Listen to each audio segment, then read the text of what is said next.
Fox Sports. We are Baltimore. We are Arizona.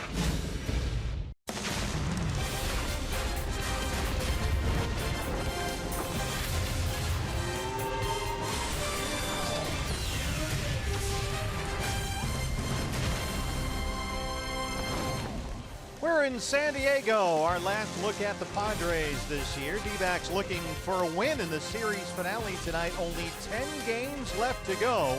The wild card lead is 5. The magic number is 6. Final time in 2017, the D-backs and the Padres on Fox Sports Arizona.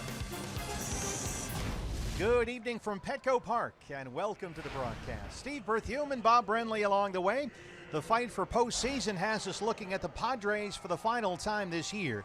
Now, the Rockies have already lost today. Both the Cubs and the Brewers are losing right now, so the magic number could be as low as 4 at the end of things tonight, provided the Diamondbacks can get a win here and salvage the series finale. They have Robbie Ray on the mound tonight, Bob. Yeah, the only numbers I care about are Robbie Ray over his last 5 starts has been almost unhittable. A perfect 5-0 record. His ERA over those 5 games, 139.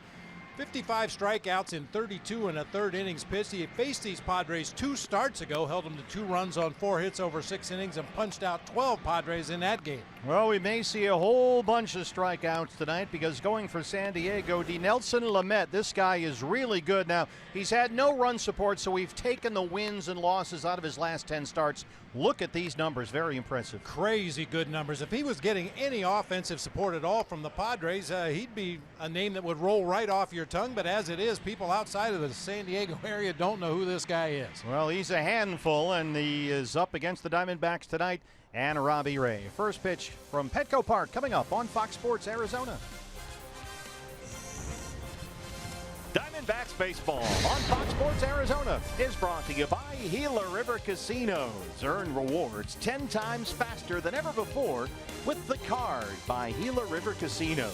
Sign up for the card today. By Chaz Roberts Air Conditioning and Plumbing. Choose Chaz. By Jack in the Box and the Jumbo Jack. A home run for your mouth. By Chase. Master what's now and what's next. And by CenturyLink, connecting you to the power of the digital world.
Arizona is brought to you by your Valley Honda dealers, where you get more standard features for less money. By Gigablast Internet from Cox. Get ready for the gig life. By Oregano's. Step up to the plate for a guaranteed home run. At Oregano's, your neighborhood pizza joint. Location statewide. By Phoenix Raceway. B. Dale Jr.'s final West Coast race at the Can-Am 500 November 12th. Tickets at phoenixraceway.com. And by State Farm. Here to help life go right. Talk to an agent today or call 1-800-STATE-FARM. D-backs haven't been swept in a series here at Petco Park in more than 4 years. They're up against Dinelson Lamet. First pitch is next.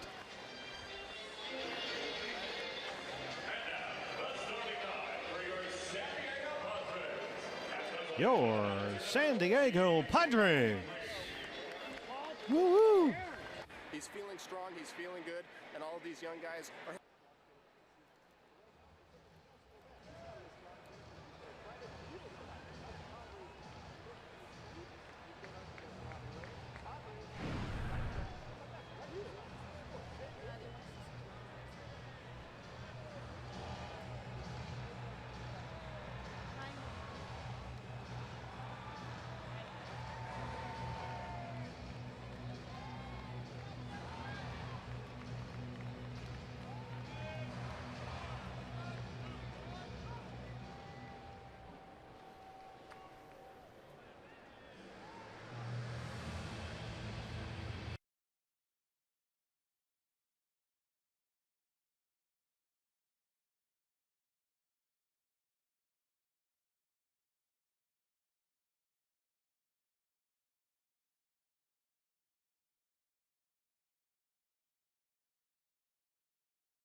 Road trip.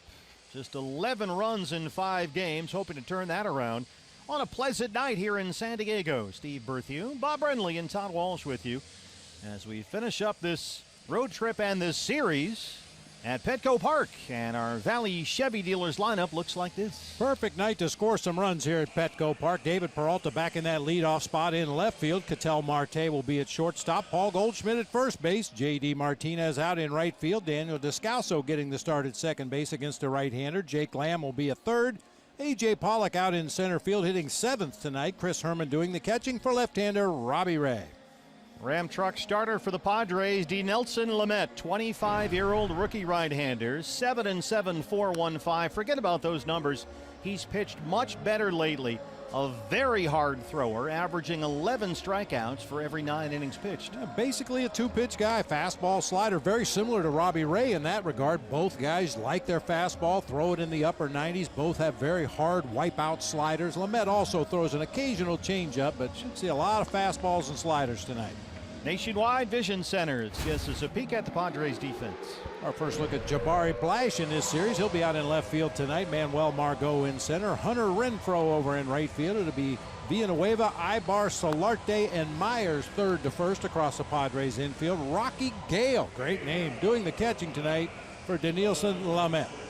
Crew Chief Sam Holbrook has the balls and strikes tonight. He's our plate umpire. Quinn Walcott at first base, Greg Gibson at second, and Ramon DeJesus at third. And before we get going, Bob, time for your Valley Honda dealers key to the game. I have no idea how it works, but we want to drop the number tonight. I assume if we win, the number goes down. That's all I care about. Good work out of you. Yeah, it's 6. It can get as low as 4 if everything works out. D-backs have lost 3 in a row, 5 and 7 since that 13-game winning streak earlier this month, and hoping to salvage the series finale here. David Peralta leads it off. Back in the lineup tonight, 292 and 13 home runs. Fly ball deep left field. Blash at the track, at the wall, and how's this for a start? The second consecutive game the Diamondbacks have hit a leadoff homer. That's number 14 for the freight train, and it's 1-0 Diamondbacks.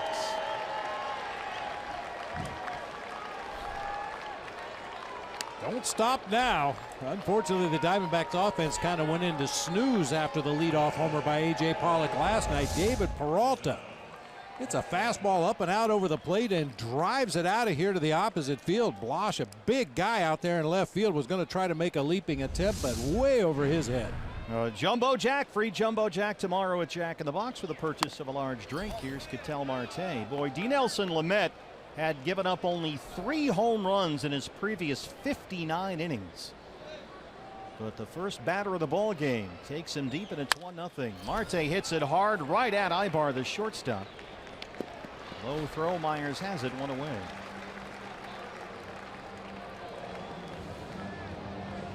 Here's Paul Goldschmidt. Goldie 303, 35 home runs, 0 for 8 in the series so far.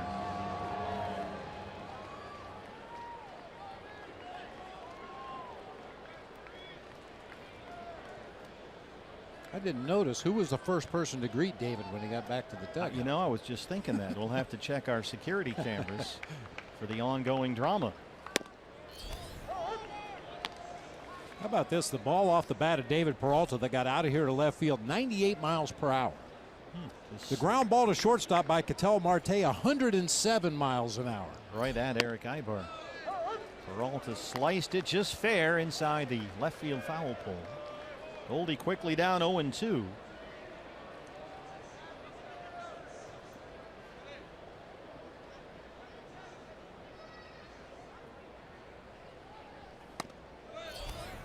Goldie only 3 for 20 on this road trip.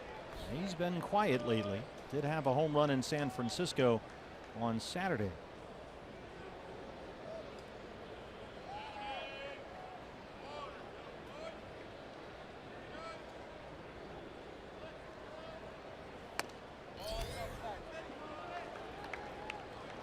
Nelson Lamet has given up more than 2 earned runs only once in his last 10 starts. He has been outstanding. He's got some home run hitters to deal with tonight. J.D. Martinez pacing in the on-deck circle. 2-2 to Goldie. Lamet in his previous 10 starts, a 2.44 ERA. He has really been good. Run support has been his only real issue. The Padres have scored a total of 4 runs in Lamet's last 5 starts.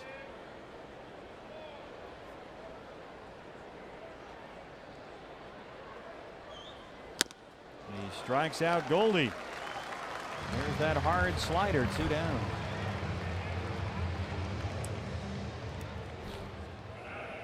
Now let's take a look at David Peralta's return to the dugout. And it's the guy who tackled him last night, Taijuan Walker. Yeah, you can come on in.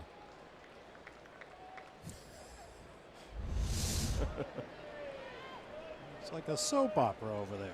Well, they're having fun with it, that's for sure.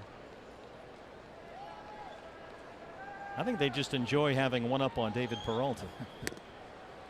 It's always a good thing. JD 295. He's homered 40 times this year. 0 for 4 last night. He struck out 4 times in the series. Singled, walked, and had an RBI in the opener on Monday.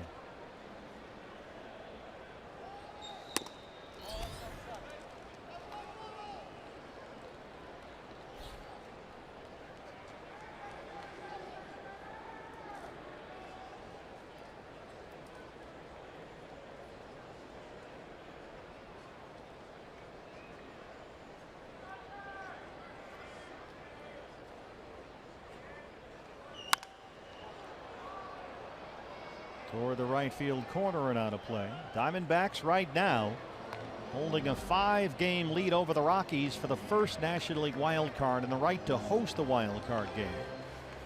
Colorado lost at San Francisco earlier today. They were shut out 4-0. Matt Moore pitched very well. Brewers at Pittsburgh tonight, only a half game behind Colorado for that second wild card. So Milwaukee with a win could tie the Rockies for that wild card. On the ground to shortstop, right to Eric Ibar. David Peralta gets us started, his 14th home run of the year. Second consecutive ball game. The D-backs have hit a leadoff homer. An early lead for Robbie Ray here in San Diego.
The Diamondbacks have the early lead. Your Ram Truck starting pitcher is the left-hander Robbie Ray. 14-5, a 2.74 ERA. 3 wins in 3 starts against the Padres this year. And Robbie's had 3 starts this season after the Diamondbacks have lost 3 or more consecutive games. He's a perfect 3-0 in those starts with an ERA just over 1. Got the right guy on the mound tonight. Manuel Margot, the center fielder, leads it off for San Diego.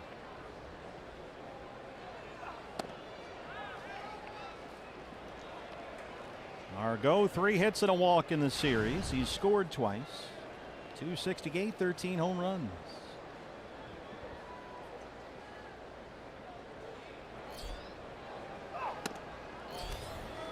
Fastball missed, and it's 2 balls and no strikes.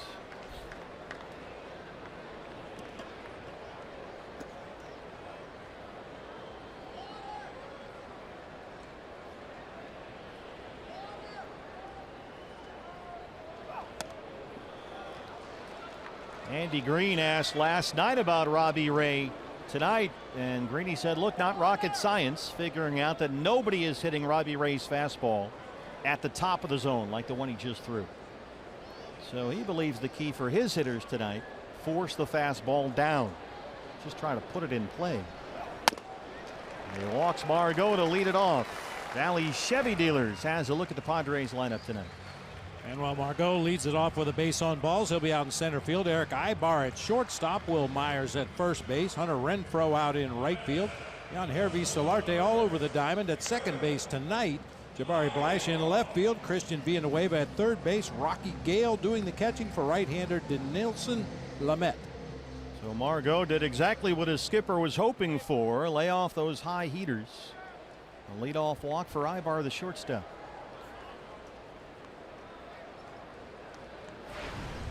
.232, 7 homers. Ibar set out last night's game, 0 for 3 with a walk on Monday. Margot, 15 stolen bases on the year.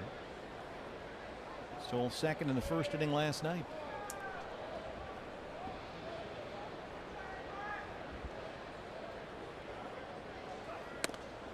Keep in mind, you've got Chris Herman behind the plate tonight. He threw 2 absolute beauties down to second base on Monday.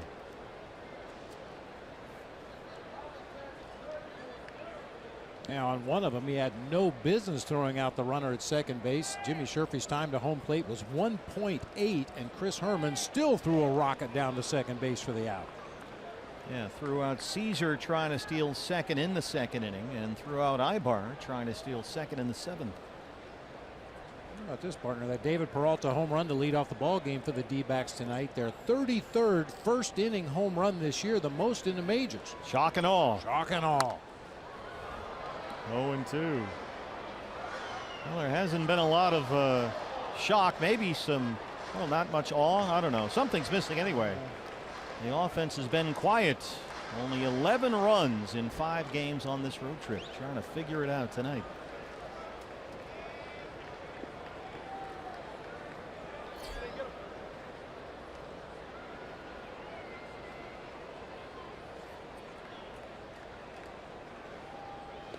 And you think back to the games in San Francisco before we came here to San Diego, 2 very notorious pitchers' ballparks. There weren't even a lot of balls hit to the outfield where you say that would have been a home run at Chase. That's a home run at Chase.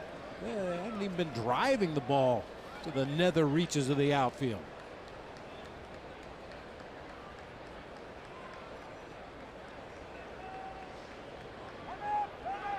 Margot breaks for second. Late time called by the plate umpire Sam Holbrook, however. Yeah, we could hear it before we could see it. You could clearly hear Sam Holbrook or one of the umpires calling timeout just as Robbie was about to pick up his leg and deliver that pitch to home plate. Long set by Robbie that time. There's Ibar asking for time, and there it's granted. Boy, technically, by the time it was granted, Robbie was in the middle of his delivery. Seen a lot of that this year. Margot holds this time. Ibar fouls another one away.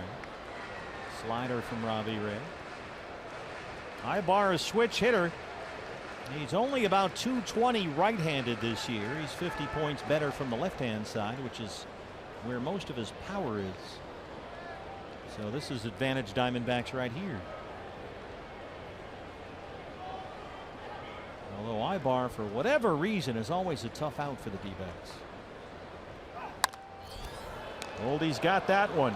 They get one, and they can't turn 2. Ibar gets up the line.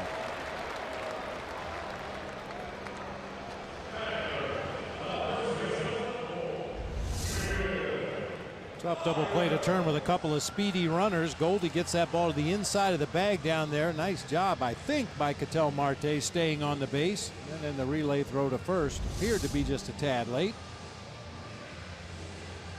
Mark McGuire, Padres bench coach, is on the phone.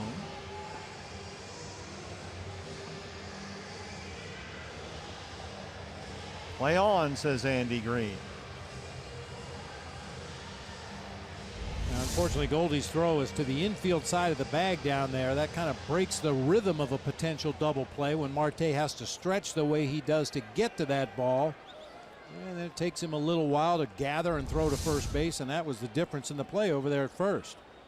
But it appeared he definitely did keep his foot on the bag, so they cut down the lead man. Ibar at first. 1 out, and here's Will Myers. He's been hitting the ball hard all month long. 244, 28 home runs. 3 hits in the series.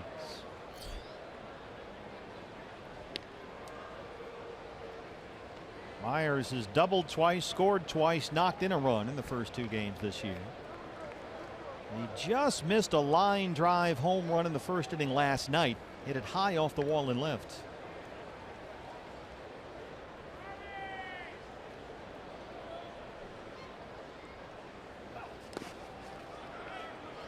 And Andy Green did notice, and this has been an ongoing issue with Will Myers all year, that he sort of took his time and admired his hit instead of running. And he said he's had to talk to Myers multiple times about that this year, not spectating. That's at least the 3rd time that's happened this year for Will Myers, where he hit what he thought was a home run, hit the wall, stayed in play, and was limited to a single all 3 times. Yeah, Myers had a double last night. Andy Green said he should have had 2. But the thing that really frustrates Greeny is that he says Myers is the fastest guy on the team. So he needs to start running harder out of the box.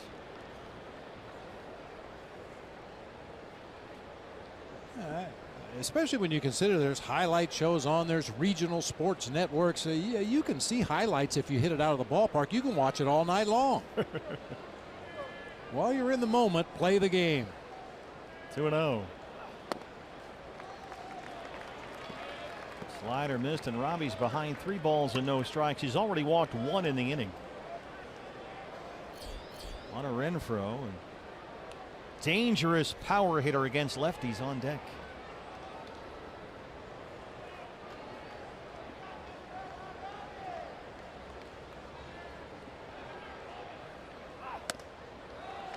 Fastball got away from Robbie. He's walked 2 of the first 3 he's faced. And consistently missing up. That's just a mechanical adjustment for Robbie Ray. Here comes Mike Butcher, hopefully with the answer. And when you're spraying them all over the place and missing high and missing in the dirt and knocking hitters down and missing off the outside corner, it's a little tougher to identify what the issue is. But when you consistently miss in the same spot, it's usually a mechanical issue that can be easily corrected. While we have a moment, let's take a look at the Diamondbacks defense tonight. That's presented by Nationwide Vision Center. David Peralta back in the lineup in left field. A.J. Pollock in center. J.D. Martinez in right. It'll be Jake Lamb and Ketel Marte on the left side. Daniel Descalso, Paul Goldschmidt on the right side of the infield, with Chris Herman doing the catching for lefty Robbie Ray. Hunter Renfroe, a long 3-run homer in his first at bat Monday, his only hit in this series, his 21st of the year. Ibar is at second and Myers at first. Good speed on the bases. And Robbie is spraying it all over the place tonight. Big miss on that slider. 1-0. Renfroe tough on left-hand pitching, hitting .330 versus lefties.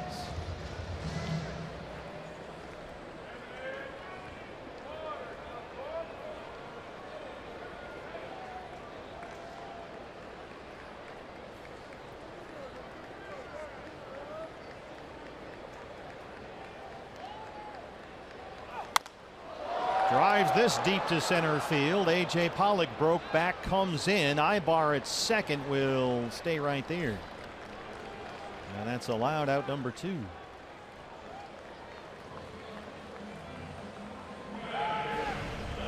On Hervey Solarte, second baseman tonight.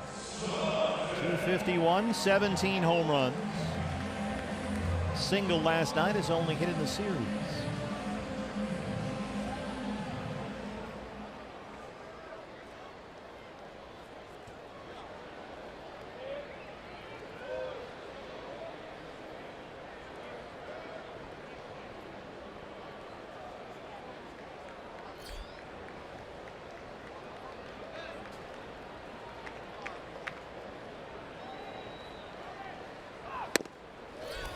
Fastball's a strike, 0-1.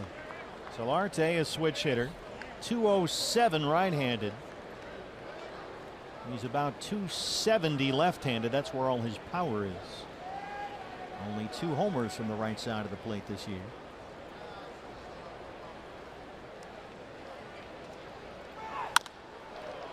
Right to Ketel Marte at shortstop. They go the short way for the force on Myers, and Robbie Ray strands 2. 1-0 Diamondbacks in San Diego.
a leadoff homer from David Peralta. Have a 1-0 edge. Postseason play is coming up. Don't miss your chance to get your tickets. Buy or renew D-backs season tickets for 2018 and get all the benefits of being a Diamondbacks season ticket holder and priority for the best postseason seats. Get all the info right now, dbacks.com/advantage. Keep running into Diamondback fans all over the Gaslamp Quarter here in the hotel, around the ballpark. Daniel Descalso starts off the second. There's strike one. Descalso, 243, 10 home runs. 0 for 3 with a walk and has started second base on Monday. Fly ball right field. Hunter Renfroe just in front of the warning track.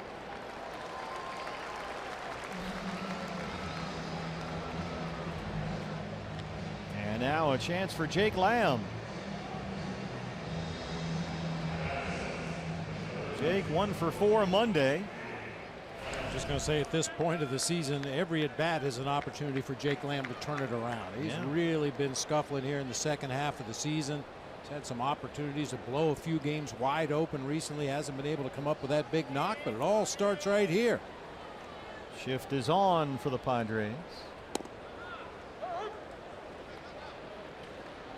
Jake 3 hits in his last 32 at bats. Now with a strike, Ibar will move back to his shortstop spot. Being away for the third baseman standing next to the second base umpire, Greg Gibson.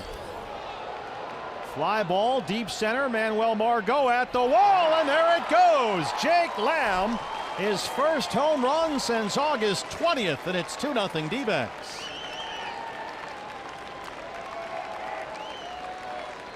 It goes without saying, we're hoping that's the start of something big for Jake Lamb. We know how hot he can get and how he can carry an offense on his shoulders when he's swinging it well. Drove that one to straightaway center field. Real crisp sound off the bat. It's been a while since we've seen Jake barrel one up like that to the outfield. He's had only 3 extra base hits in his last 23 games. Welcome side, a jumbo jack off the bat of Jake Lamb. Free jumbo jack tomorrow, a Jack in the Box with the purchase of a large drink. And here's A.J. Pollock, who homered twice last night.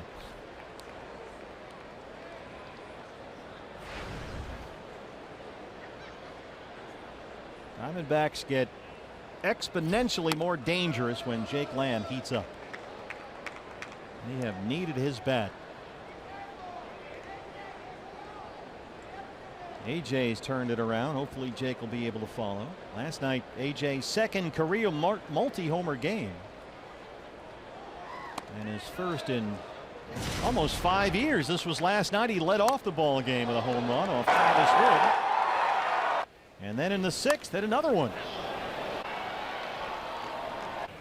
First time in their history, the Diamondbacks have had 2 different hitters lead off consecutive games with home runs. A.J. Pollock last night, David Peralta tonight.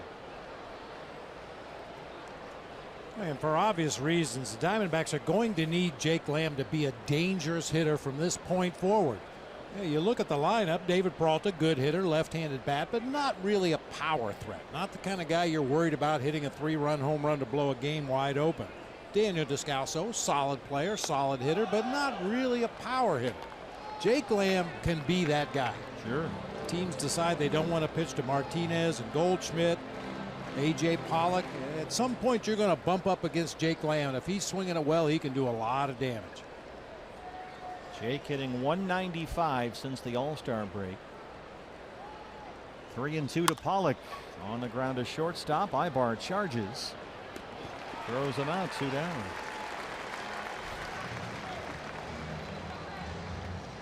D-backs have led off back-to-back road games with a home run for the first time in club history.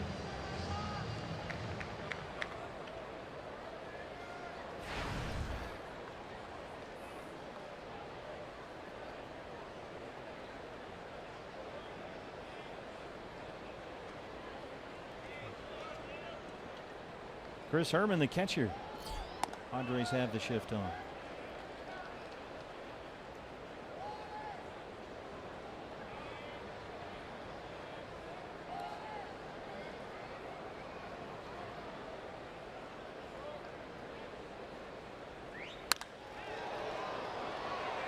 That's headed for the right field corner and gone.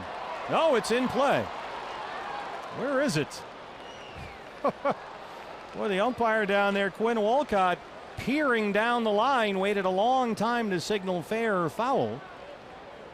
That looked like a home run. Yeah, it did.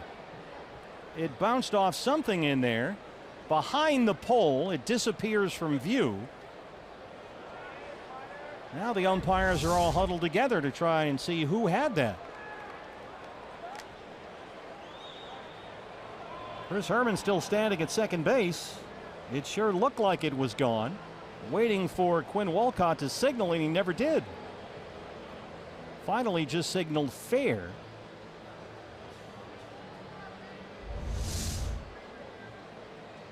Oh, maybe. Oh, went around the pole, hit in foul territory behind the pole, and came back in fair territory. I can see the reason for confusion now. Now they signal home run to Andy Green. Now, of course, he's going to request that they take a look. And when they do, they'll probably see what you just saw. So Chris Herman stops in mid-home run trot and backs up. It looked like from that last angle that all this is going to be foul. Well, you know, technically, if the umpires have ruled home run, Chris Herman should come all the way around and score until they take a look at the video. Because the call on the field right now is a home run. It was initially double, then changed to homer, and it might get changed again to foul. That was a weird carom. It appeared to sneak on the foul side of the pole, hit the fence, bounce back on the fair side of the pole. And that's where all the confusion is. It's a foul ball. Wow.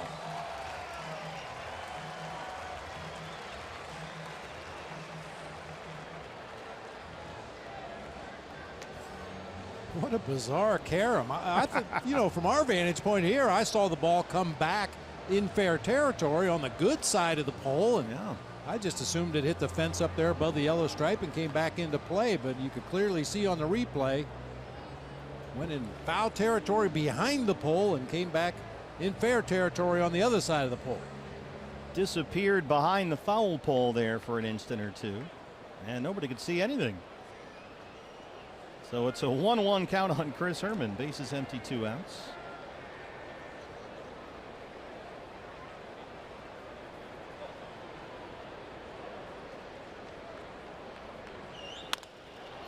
Center field, acres of space out there, but Margot can run just about anything down. Jake Lamb, his first home run since August 20th, his 28th of the year. 2-0 D-backs in San Diego.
appearances. A welcome sight for the Diamondbacks, who now lead the Padres 2-0. Almost hockey season. Coyotes are back October 5. They face off with the Ducks in Anaheim. Brought to you by Amstel X Lite. Coverage starts 6:30. Coyotes live pregame show right here on Fox Sports Arizona and streaming live on Fox Sports Go.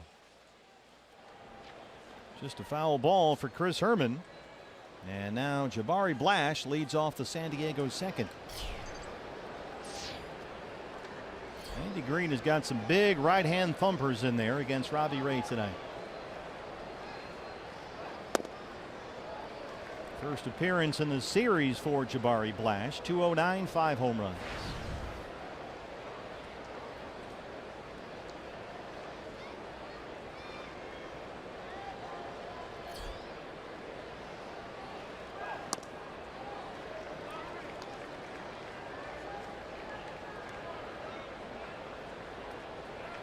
Robbie Ray, sporadic command in the first inning. He walked 2.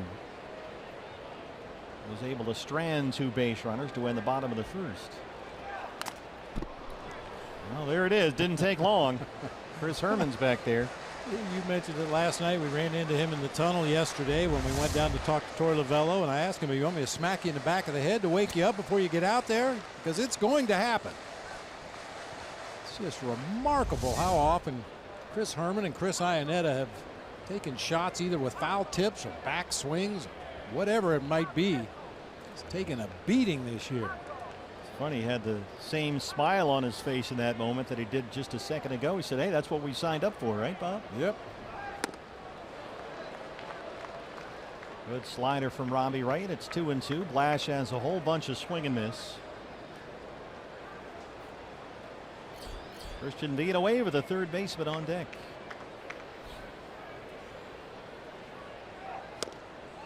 Struck him out. First strikeout tonight for Robbie. 1 down.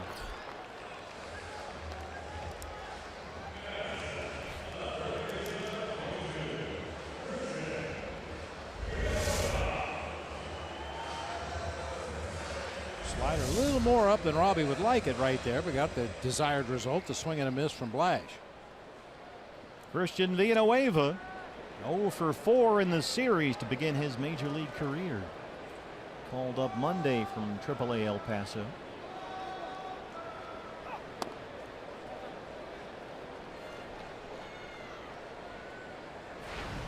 Villanueva grounded out as a pinch hitter last night. 0 for 3 in his major league debut Monday.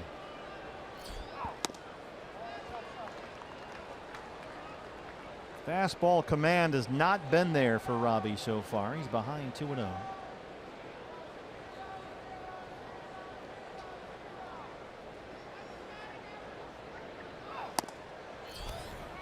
Once again, that fastball up and away from a right. He just can't drive it down into the strike zone the way he would like to. I mean, Robbie does work across the top of the zone an awful lot, but just consistently missing up and away to those righties.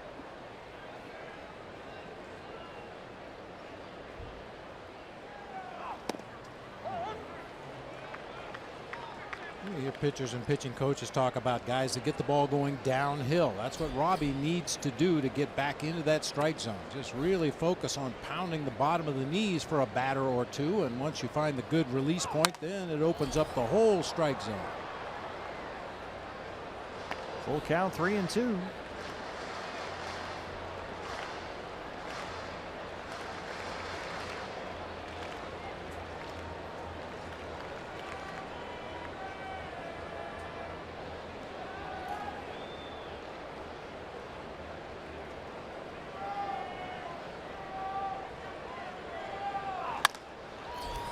Just by Robbie Ray, it trickles into center. And there's the first major league hit for Christian Villanueva.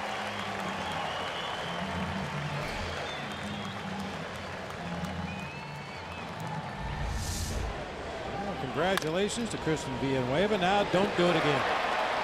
There's a little bouncer back up the middle of the field. Nobody could get there in time. His first major league hit. Rocky Gale at the plate now has 1 major league hit, and the pitcher, Nelson Lamet, has 3 hits. So it's the heart of the order. Trying to set it up for the pitcher here. Rocky Gale's first big league appearance since the end of the 2015 season. Another guy brought up from El Paso on Monday, the catcher.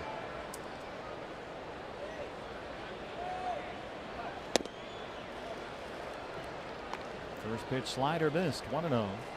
Gale just over 100 games at AAA this year. 278 with El Paso, 2 homers. His major league career to this point has consisted of only 10 at-bats. 8 seasons in the Padres minor league system.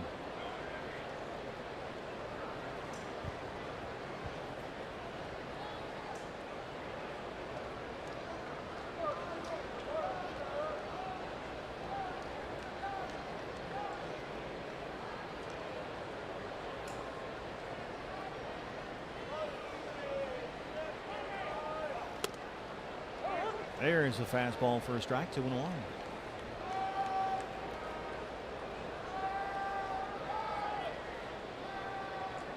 Robbie Ray comes into tonight with a streak of 4 straight double-digit strikeout games, including 12 strikeouts against this San Diego team. That was 2 starts ago at Chase Field. Right by Gale, and it's 2-2.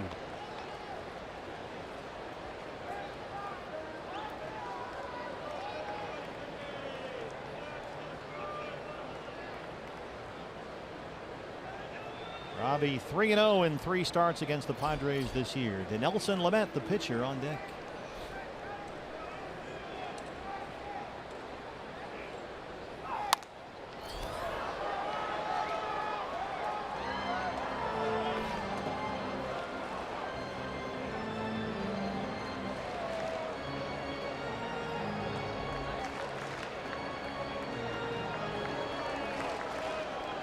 Gale, one of those hitters that really stands quite a distance away from the inside corner of the plate and then dives. Almost tempting you to try to hit that outside corner and then shoot that ball into right field.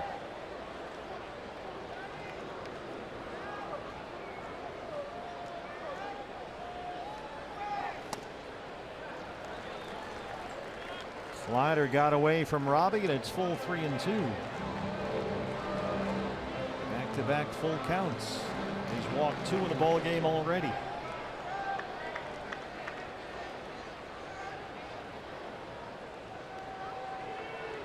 .33 pitches for Robbie Ray. So far, more balls than strikes.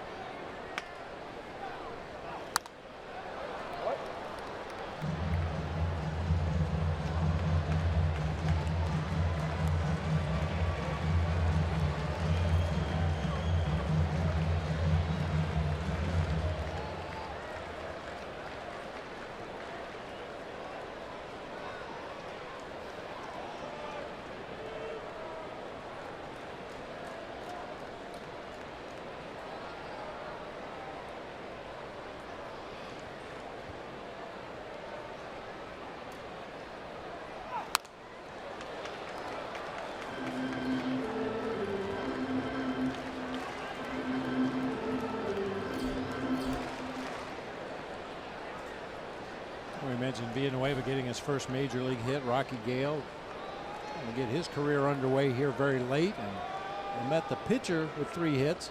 Combined, they have 5 career hits, the 7, 8, 9 hitters. Ender Inciarte has had 3 5-hit games this year.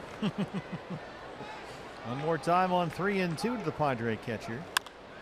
Rocky Gale hits one high toward the left field corner. And it's gone. Rocky Gale, there you go. A 2-run homer, and it's a 2-2 ball game.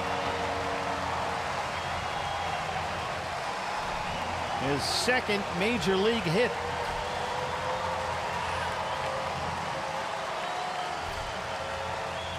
He can't resist a smile. That was launched, too. That was well back in the Western Metal Supply Company building. Oh, that slider coming right down and in. Even for a guy that's diving toward the outside corner, an off-speed pitch working its way inside, you just stop what you're doing and turn on that ball, and that's what Gale did that time. And Nelson Lamet, the pitcher.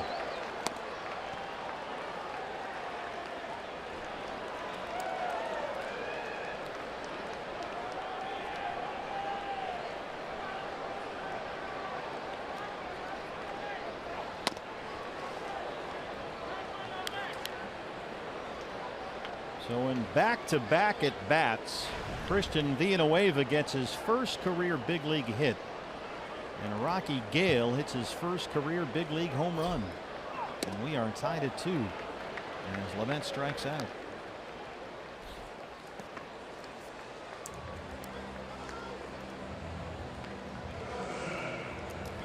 It's a perfect illustration of what I say all the time. Anybody with a bat in their hands can be dangerous. You make a mistake in the wrong spot, in the wrong situation, in the wrong count, and anybody can hurt you. And well, Margot walked to lead off the ball game for the Padres.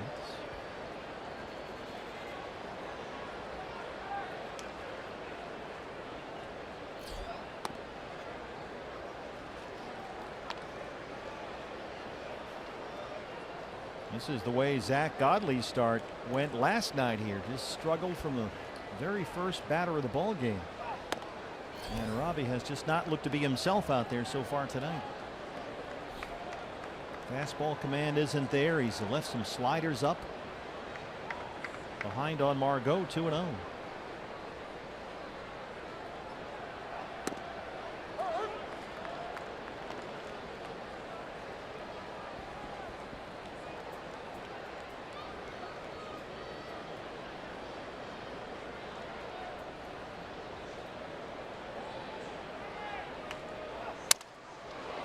Little bloop, very short right, and it drops in front of J.D. Martinez. Margot aboard for the second time tonight. That's his 4th hit in the series.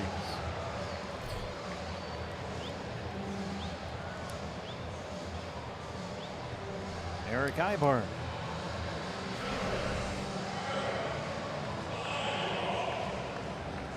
Well, those are just crushers for a pitcher. You make a good pitch, get the desired result, some soft contact, and he just floats it out there into shallow right field where nobody can get to it. Supposed to be rewarded for making good pitches.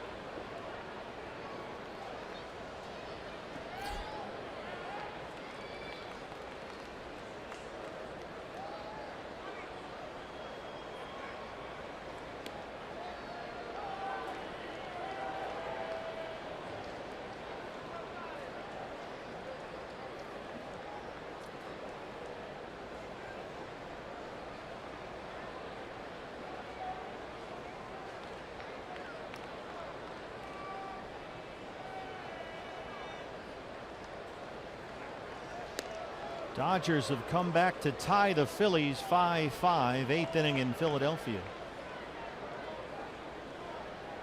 Dodgers tonight can clinch the division title with a win at Philly and a Diamondbacks loss here in San Diego. 5-5, they're in the 8th. Brewers have taken a 4-3 lead at Pittsburgh. Cubs losing at Tampa Bay 7-1, they're in the 8th. That Rocky Gale home run for the Padres gives them 177 homers on the season, which ties a franchise high that they set last year. Number 1 for Rocky Gale.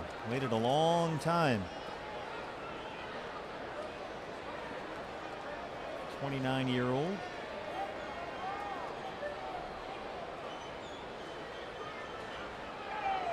Margot holds it first. That's a strike.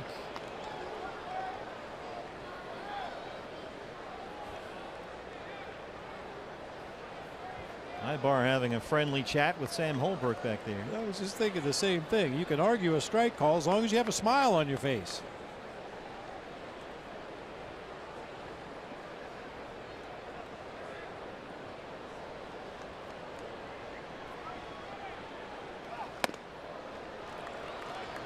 Another fastball up.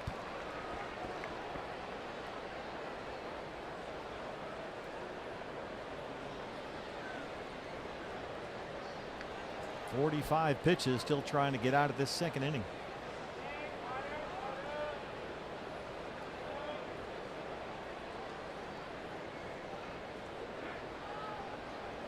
Mentioned the 177 homers, a franchise high for the Padres, tying a franchise high. The Diamondbacks franchise high, 1999, when they hit 216 home runs.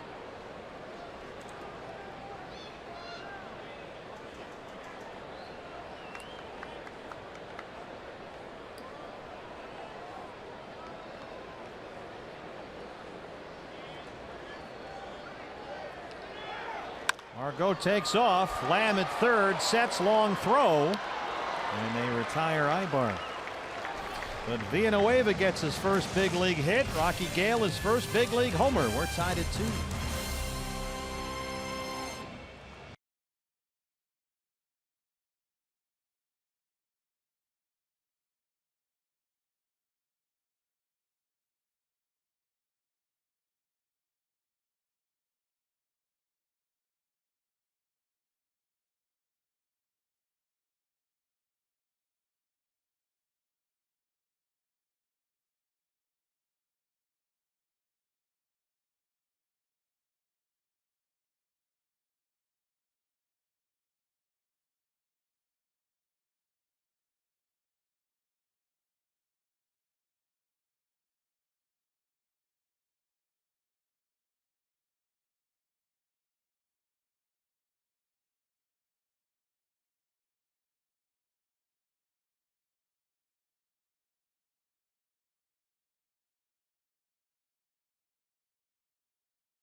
This day in baseball history brought to you by Geico.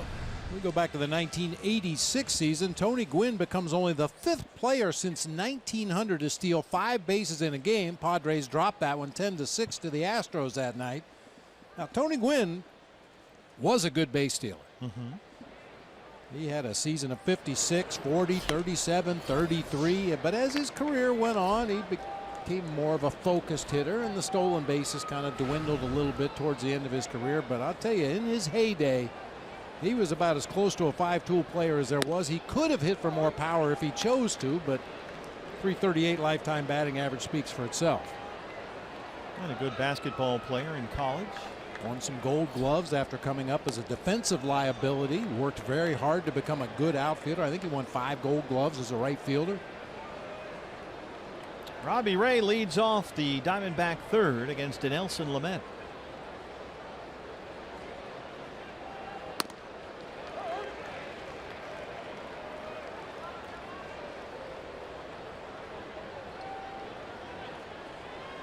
Peralta, leadoff homer, will be next.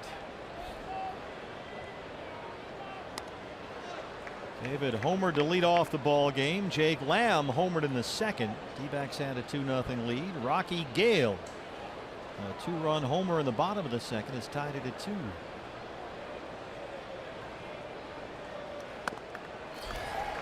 Strikes out on a 3-2 pitch.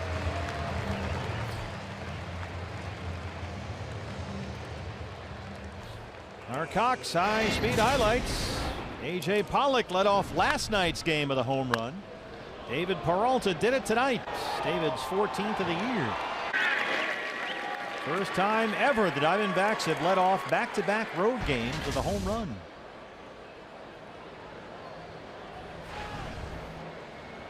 Just the second time it's happened overall in D-backs history. The only other time September 13th and 14th last year against the Rockies at Chase Field. Both leadoff homers by Gene Segura.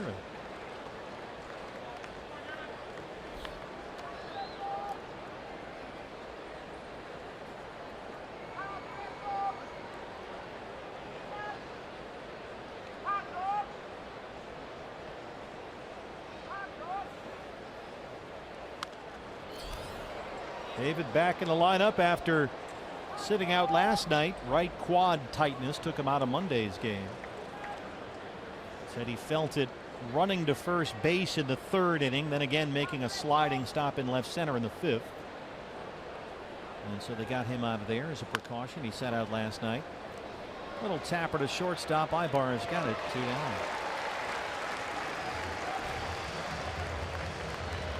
And Torey Lovullo even mentioned to us yesterday that he noticed the way David was running. That's something you kind of acquire over the course of a season as a manager and a staff. You know what guys look like, or what they should look like when they're running the bases, when they're pursuing a ball in the gap in the outfield. And if you see something different, that's a pretty good indication that there's some kind of physical ailment bothering a guy. So when Torey saw David wasn't running the way he usually did on the bases, thought it might be best just to get him out of there for a day. And that's something Torey really pays attention to. He studies these guys. He wants to know what they look like when things are going really well and when things are not going so well. What do they look like then? What's the difference? How do they carry themselves? What's the body language? What do they look like when they're tired? Because eventually, if you watch closely enough, you'll find out the truth no matter what they say, I guess. Yeah, because they'll always lie to you. Liars.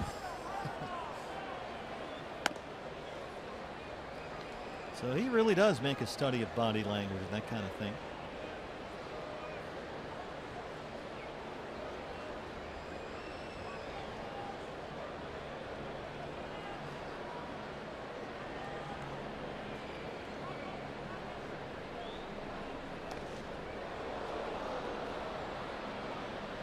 Ketel Marte takes a tumble, telling Torey to challenge. Yeah, I think he's saying he got hit by that pitch. Slider got away from Dinelson Lamet. Might have caught him on the foot as he tried to raise his back foot. His left one out of the way. Looked like it might have clipped his shoe. Sam Holbrook is waiting for an answer. Jerry Narron on the phone. It's kind of tough to tell from that first angle. Not much easier to tell from that angle. No challenge, so we'll play on 2-2.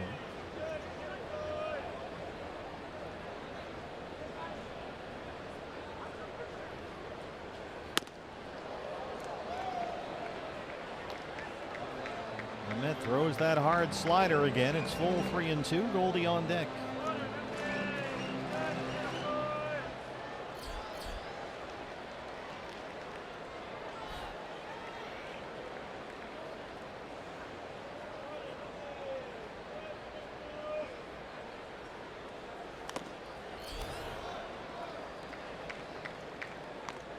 Just continuing to pound Marte inside, both with that hard slider and that last pitch a fastball in. Dinelson Lamet has got that upper 90s fastball, that wipeout slider that's got some real bite to it. Does throw a very hard changeup, kind of like Zach Greinke. You'll see that changeup 88, sometimes even 90.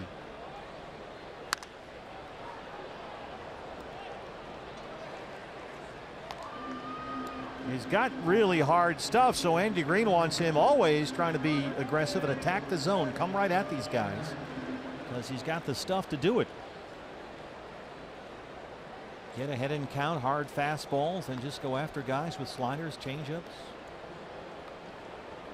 Lamet has given up more than 2 earned runs only once in his last 10 starts.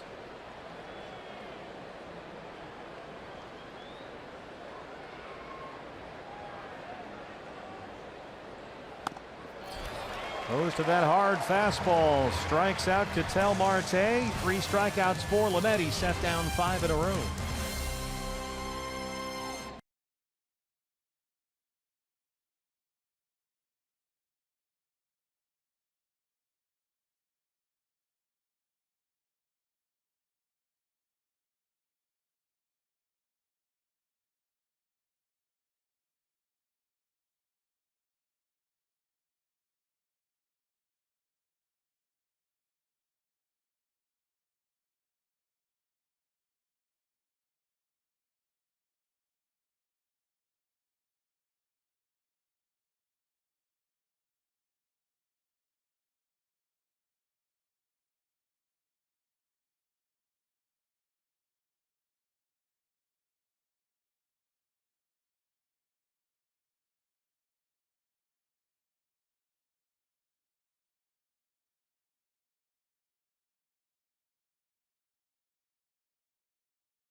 fans, if you can't watch all the games on TV, stream them live on your mobile device. Use Fox Sports Go, presented by your Valley Honda dealers.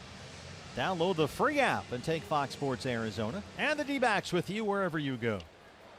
Will Myers leads off the home half of the third against Robbie Ray. Myers walked his first time up.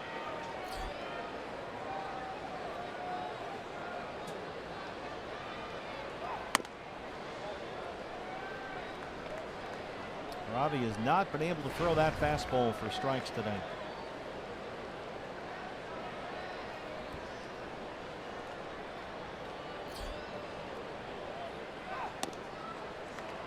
Two and 0. He's missed twice. Or Myers just hasn't bit at the pitch they're trying to get him to swing at. He's always been a good hitter against the Diamondbacks. .325 in his career versus the D-backs. That's a strike. In fact, Myers' 64 hits against the Diamondbacks, his most against any team. So he's been a problem.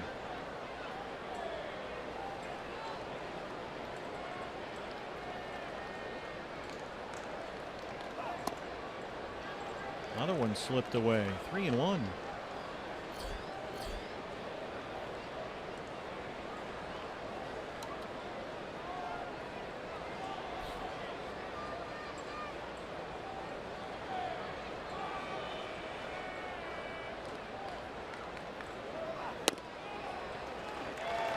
Third walk of the ball game. He's walked Myers twice.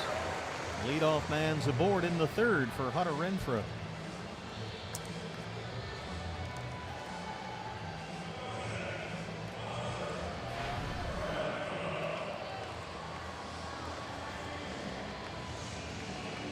Three walks in the ball game already for Robbie. He only walked 6 combined over his last 5 starts.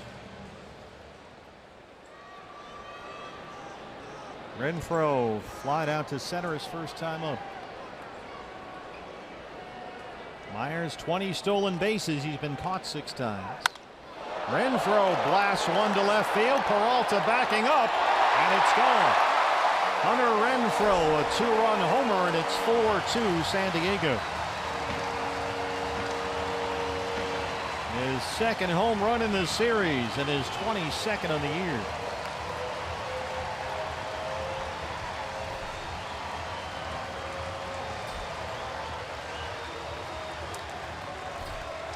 He's been very tough on lefties this year. Well, the old conventional wisdom used to be if a pitcher's struggling with his command, make him throw a strike. But when you have that kind of power that you can miss-hit a ball and still get it out of the ballpark, all bets are off. Hunter Renfroe has the green light at all times. Hervis Solarte looks at strike one. Hunter Renfroe banished to the minors for a month. Came back to the big leagues in time for Monday's series opener. Homered in his first at bat. And now he's got his second in this series.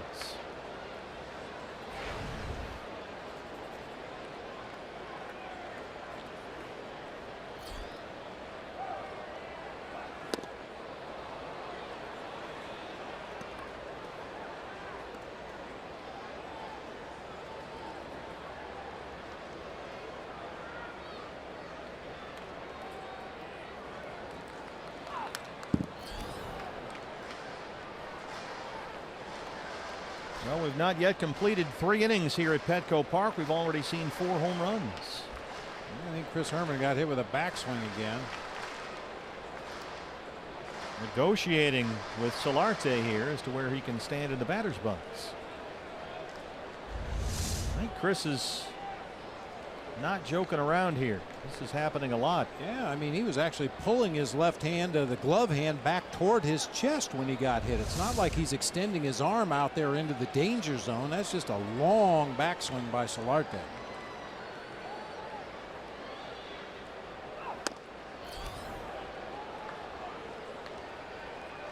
Two and two. You know, and as a catcher, obviously you don't want to get hit with backswings, but you want to be as close to that hitter and as close to the back tip of home plate as you can safely sit. the deeper you are behind home plate, the lower pitches are going to look as you receive them. Now, the umpires technically say they don't pay any attention to where the catcher catches the ball. It's where it crosses the front of home plate. But the farther behind the plate you sit, the lower that pitch is when you catch it, and you're liable not to get a lot of bottom of the strike zone calls if you scoot back too far. Well, there's Solarte. He's up in the box Yeah. compared to a lot of guys. A lot of guys have that foot right on the back line. Lays off a fastball away, and he's worked it full 3-2.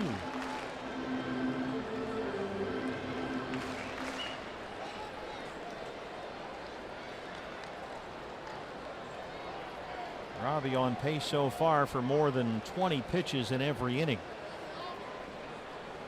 Has not been his night.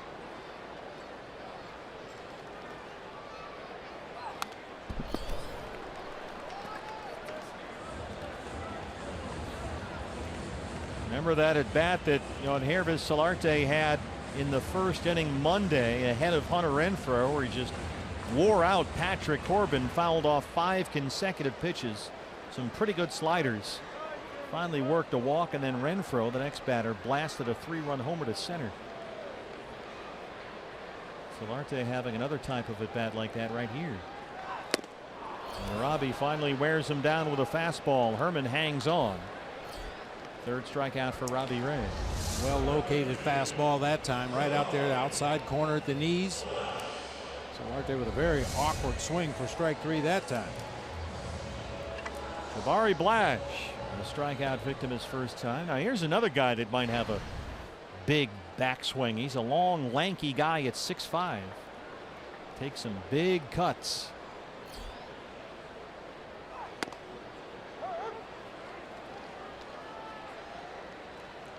And Blash is another guy who's had some success against lefties this year. .295 versus left-handers. 3 home runs.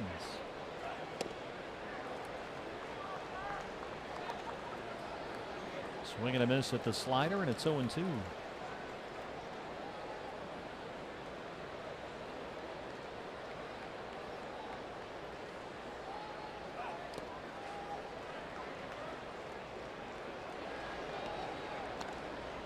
Blash getting a fair amount of playing time over the final month, but he's not done a whole lot with it.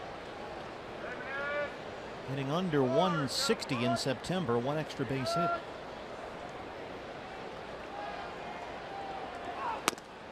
Called strike 3. A fastball is there. 4 strikeouts for Robbie Ray. 2 down in the third. Sam Holbrook rings him up.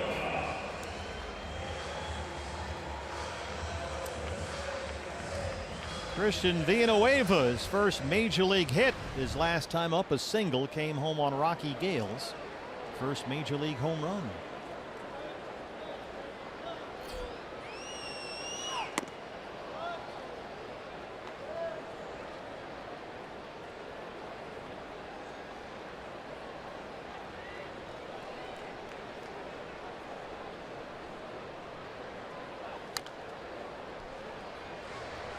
Michael Brenly's Red Sox leading in Baltimore 9-0. Chris Sale just went over 300 strikeouts. First pitcher to do that in the American League since Pedro Martinez back in 1999. Only the 6th lefty in American League history to strike out 300 in a season. Wow.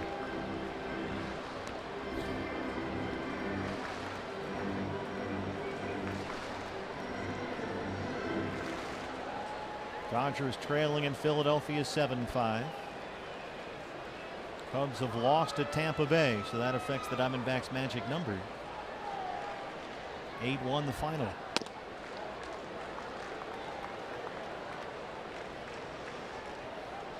Brewers and Pirates 4-4 in Pittsburgh. They're in the 8th. 300 strikeouts.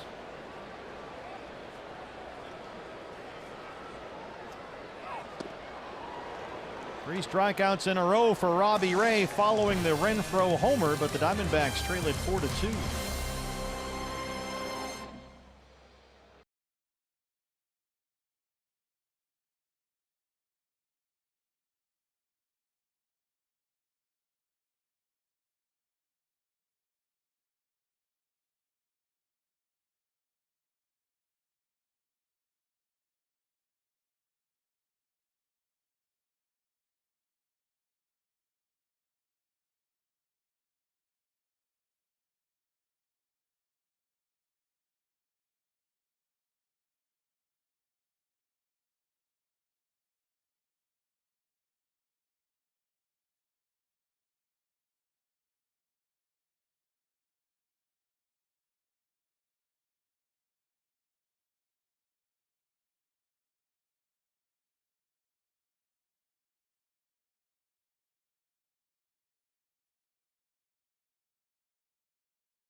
Appreciation Day at Chase Field next Sunday, September 24th. You can win great prizes all game long and stick around after the game to run the bases. D-backs and the Marlins coming up on Sunday. Starts at 1:10. Get your tickets at dbacks.com.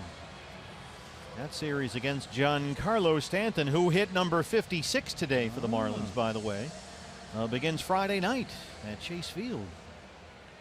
Dinelson Lamet has retired the last 5 batters he's faced. He's got a 4-2 lead as Goldie leads off the 4th. He struck out his first time up.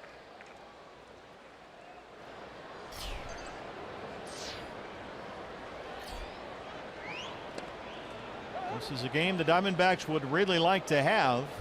The Rockies lost this afternoon at San Francisco. They were shut out by the Giants 4-0.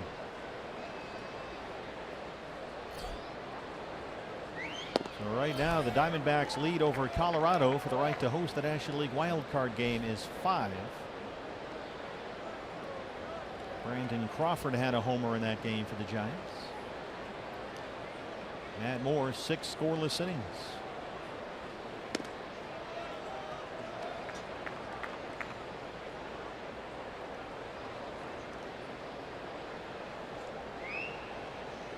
John Lester had a really rough start for the Cubs at Tampa Bay. 7 runs, 8 hits, walked 3, hit a batter in 4 1/3.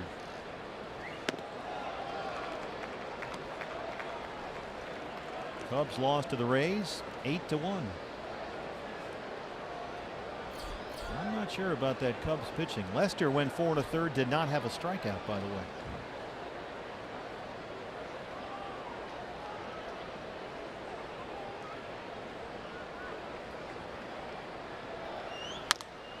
Goldie mashes that into left center field, a leadoff single.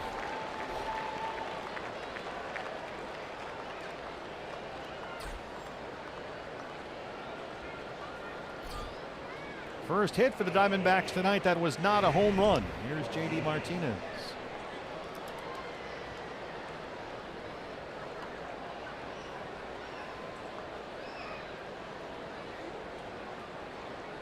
Margot in center, shaded well over toward right center field. And Jabari Blash well off the line in left.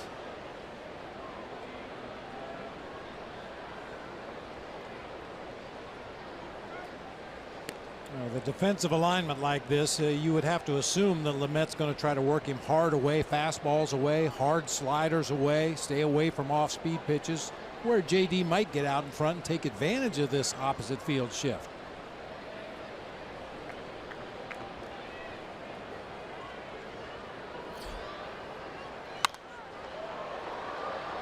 In the seats and on the play.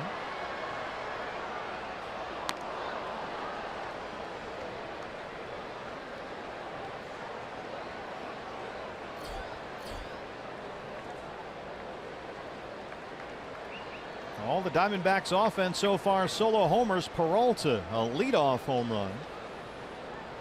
Jake Lamb a 1-out homer in the second, his first since August 20th. His 28th of the year.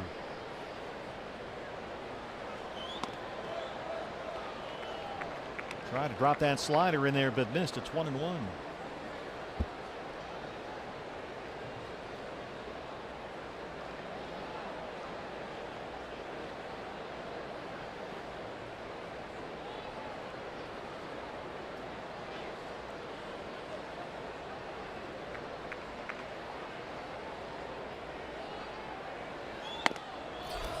Missed in with a fastball. 2 balls and 1 strike.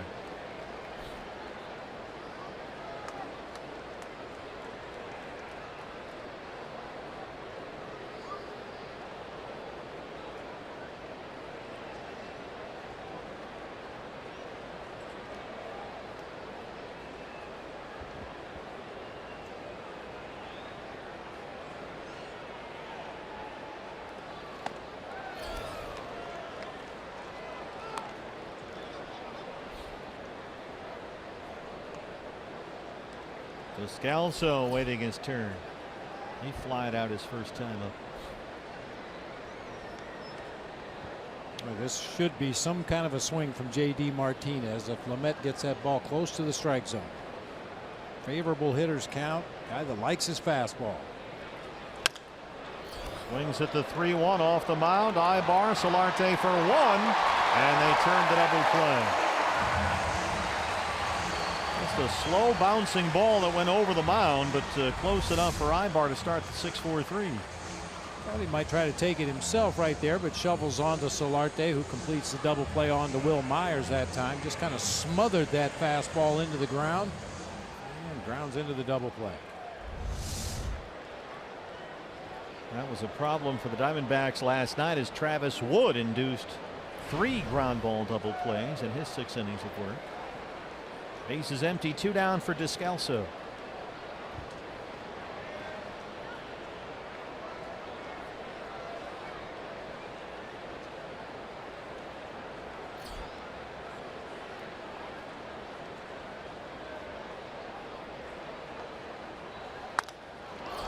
Drives this to center. Manuel Margot's out there. And that's the end of the inning. Diamondbacks in San Diego trail it 4-2.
I'm sure there's a lot of theories. Launch angle, baseball's advancing, technology advancing.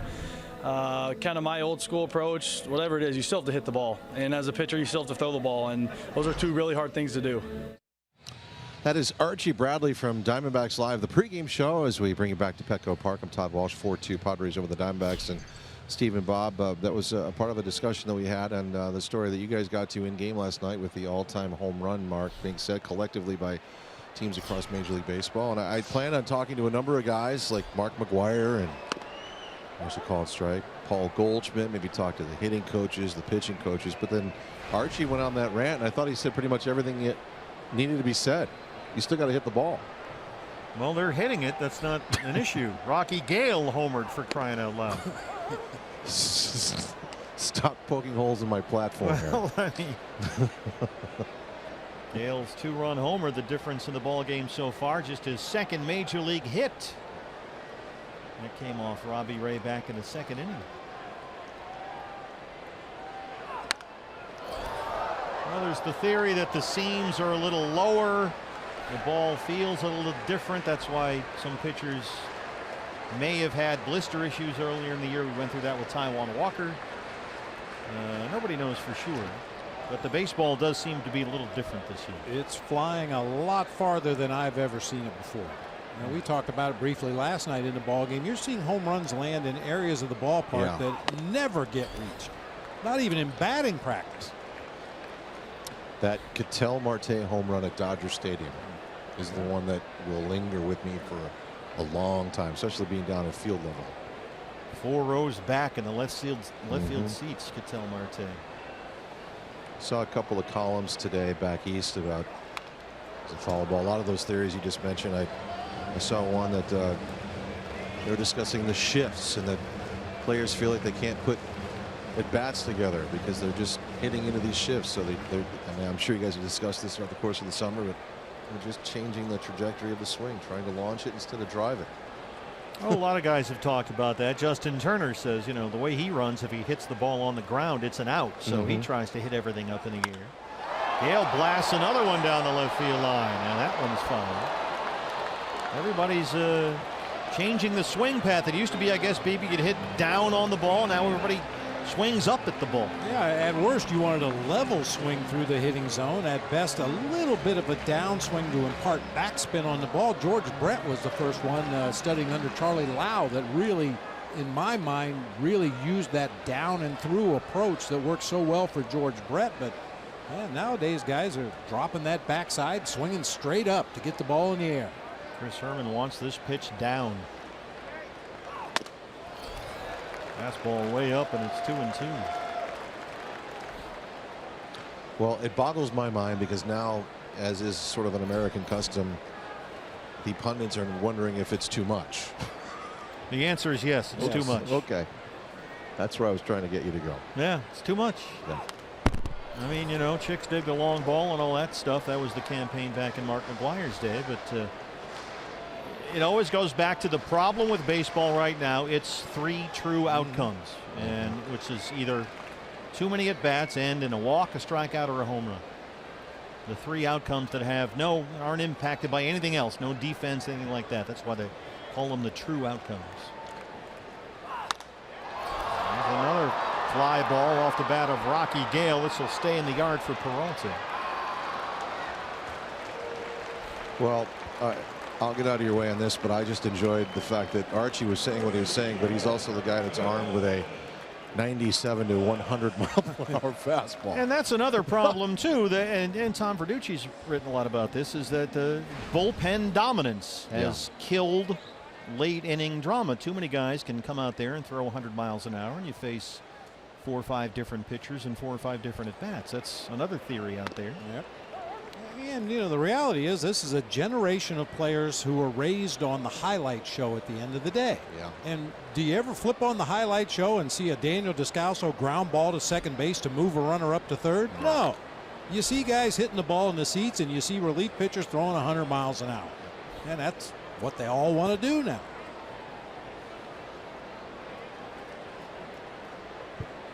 Sort of like watching the All-Star game for me. 7 guys coming out throwing 100 miles an hour for 1 inning. There's the strikeout of the Nelson Lamet. 6 strikeouts for Robbie Ray. Robbie's now retired 5 in a row since the Renfroe homer. Here's Manuel Margot.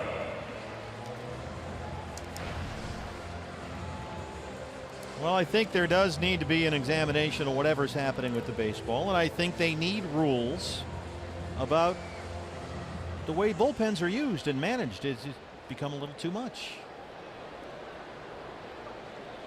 And the games aren't getting any shorter if you're going to use 7 different relief pitchers and hit 1,000,000 home runs either. And that one catches Chris Herman. That ball bounced about halfway to home plate. That is the mother of all spike sliders. Wow. That's where this one lands. It's not even in our picture. That one almost got up underneath the mask. That kind of sums up the way things have gone for Robbie tonight. It just has not been as sharp and as in command as we've seen him. That one really bit Chris.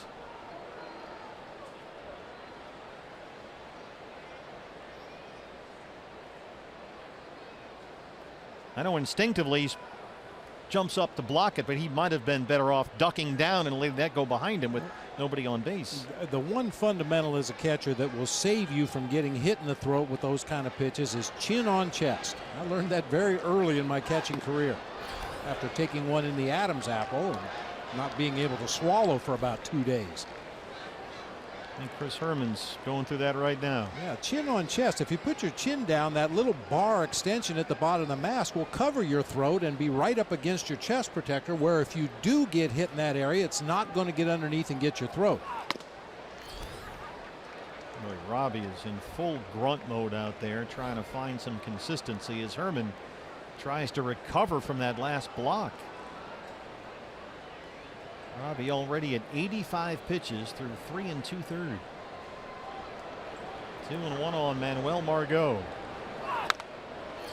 Well, you can hear him up here.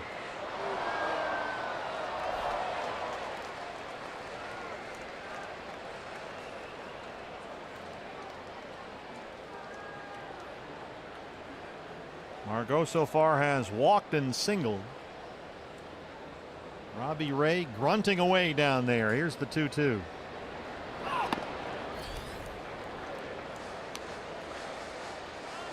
This is never an especially loud ballpark, but you can really hear them all over the gas lamp quarter here. Ibar would be next.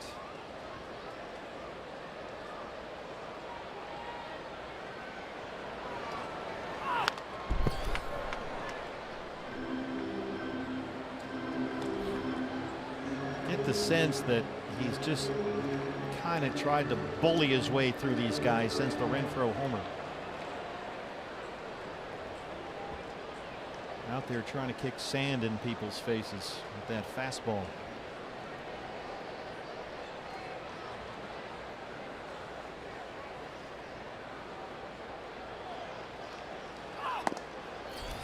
Missed with it at 98. Fourth walk of the ball game. Second time he's walked Margot, and Margot's been aboard all 3 times he's been up tonight. And a chance for Ibar, who's 0 for 2.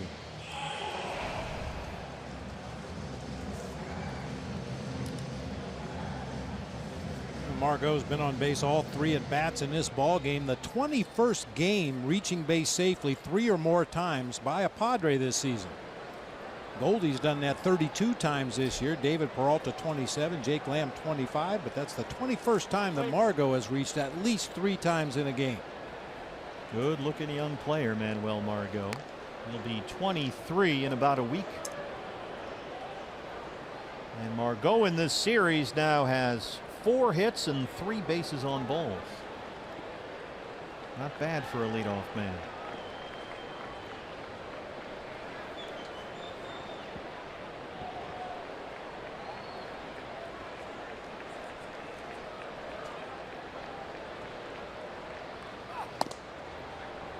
I've never seen Robbie, certainly not in a long time, miss by this much this consistently. Well, occasionally you'll pick up the newspaper the day after a ball game and read that a pitcher labored through his innings. Well, that's pretty much a description of what Robbie Ray is going through here tonight, especially compared to how easily he worked his way through opposing lineups in his previous 5 starts. Yeah, this is all 7 labors of Hercules right here.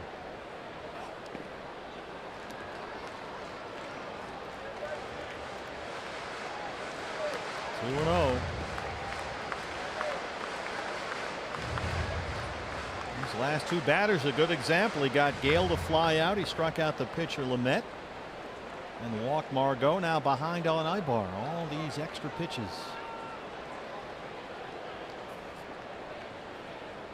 His spot is due up 4th in the next half inning.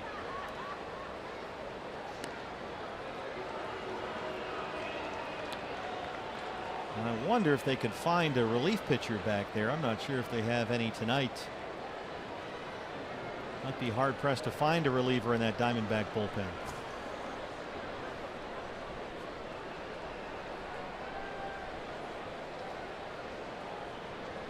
Maybe there's 1 or 2 available Per batter.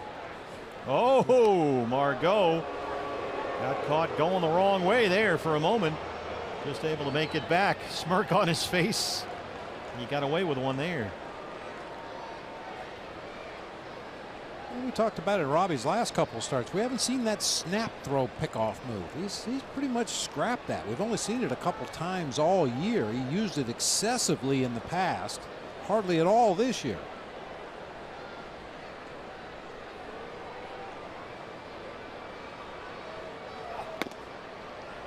Another fastball missed, and now he's behind 3-0.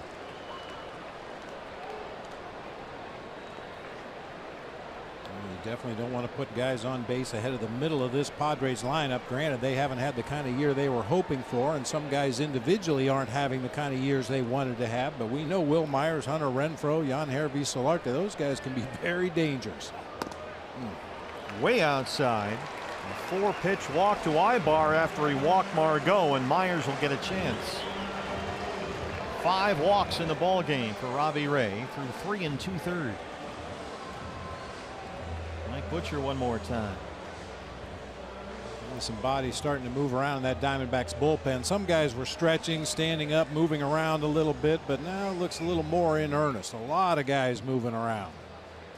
Yeah, it looks like they're all at the airport gate waiting for a delayed flight. There's so many guys, and then as usual there is not a single body in the Padre bullpen. Just gloves. That's, I don't know what goes on down there, but there's never anyone there. It's amazing. Myers has walked twice so far. He scored on Renfroe's homer.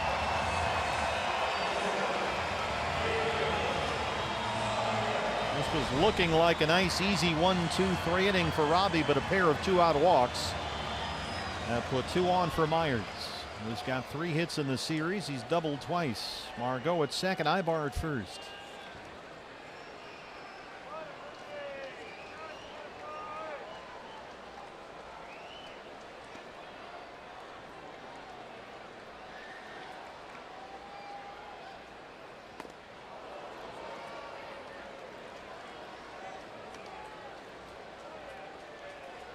Haven't really seen Robbie try that curveball that he uses for an off-speed pitch. I don't think we've seen it very often, if at all, tonight. He's shaken off a couple from Chris Herman, but I haven't seen him throw the big slow curveball that he uses as an off-speed pitch.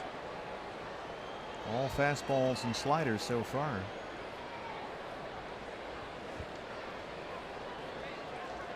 Well, you got to be careful with Myers. He was saying that last night was as good as he's felt at the plate all year long. He singled, double.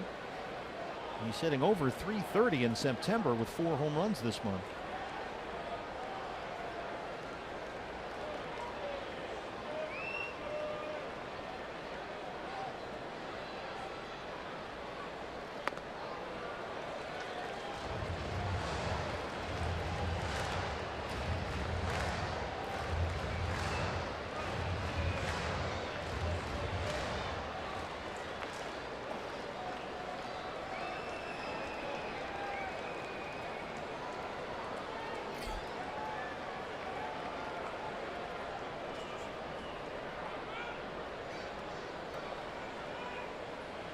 One and one.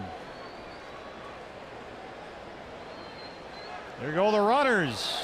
Chris Herman can't handle the pitch. A slider from Robbie. Double steal for the Padres. Now watch Will Myers. He realizes both runners got huge jumps, so he just steps out of the way. There's no way I'm going to swing at this pitch. I'm going to let both guys steal the base and then have an opportunity to hit with 2 runners in scoring position. 16th stolen base for Manuel Margot. 9th for Eric Ibar. Second and third, 2 outs. Myers ahead, 2 balls and a strike.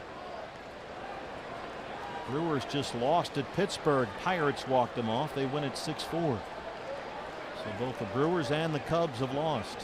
So have the Rockies. 2-1 on Will Myers. Robbie's doing something different tonight. Watch him when he puts his hand in the glove after getting the sign. He was never a guy that was a glove wiggler. Some guys that think that perhaps they're tipping pitches, you see them flap that glove a bunch of times as they're getting their grip.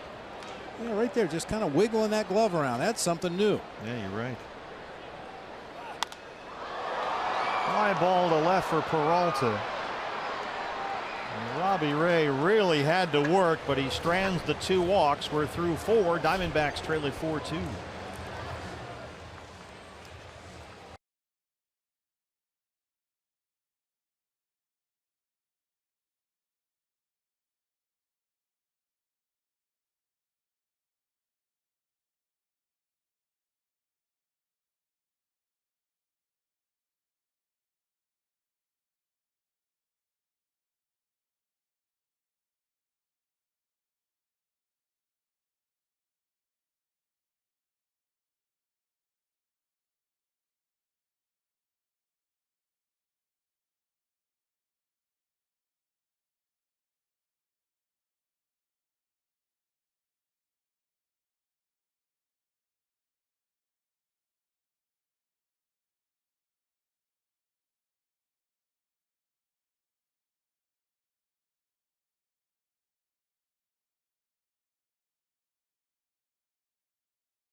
The Diamondbacks postseason push is with MLB.com at bat. It's the #1 app for live baseball.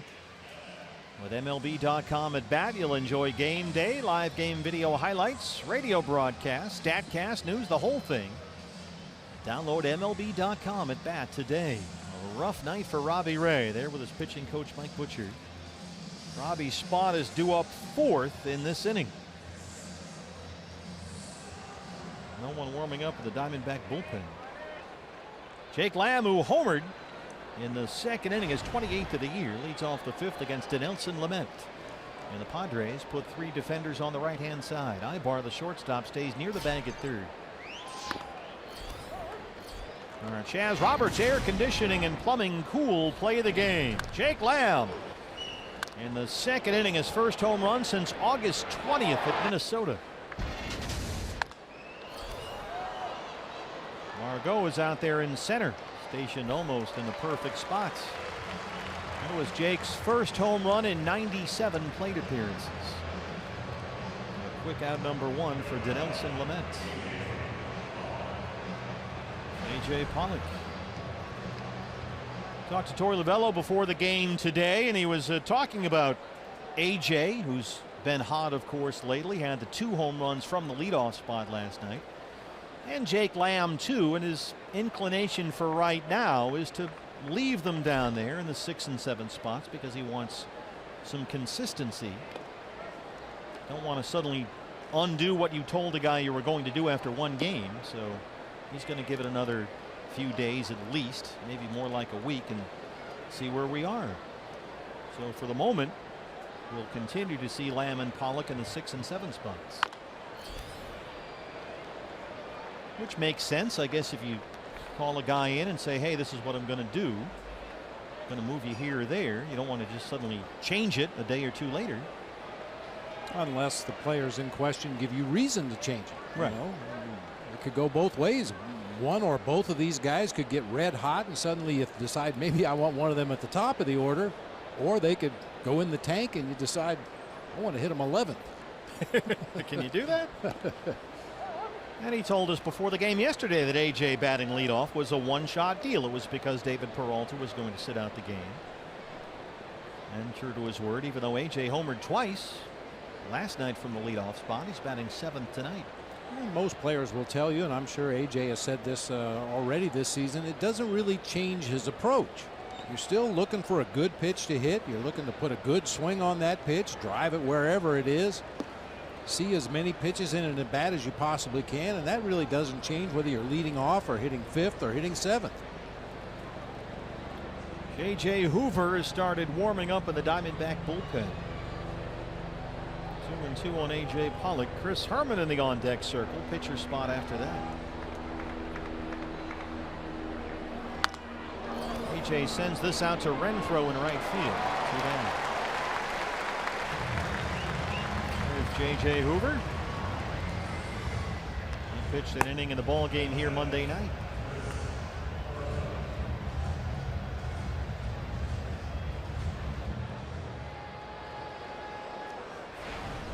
Chris Herman flied out to center his first time up. Ildemaro Vargas is in the on-deck circle, set to hit for Robbie Ray. Padres have the shift on against the Herminator.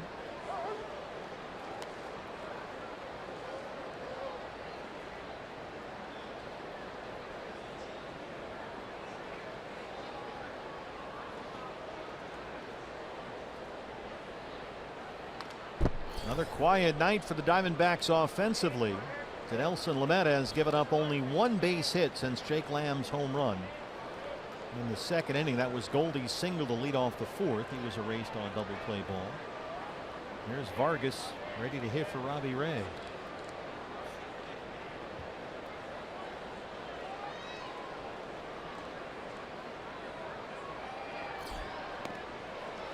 Irvin strikes out. 4 strikeouts for Dinelson Lamet.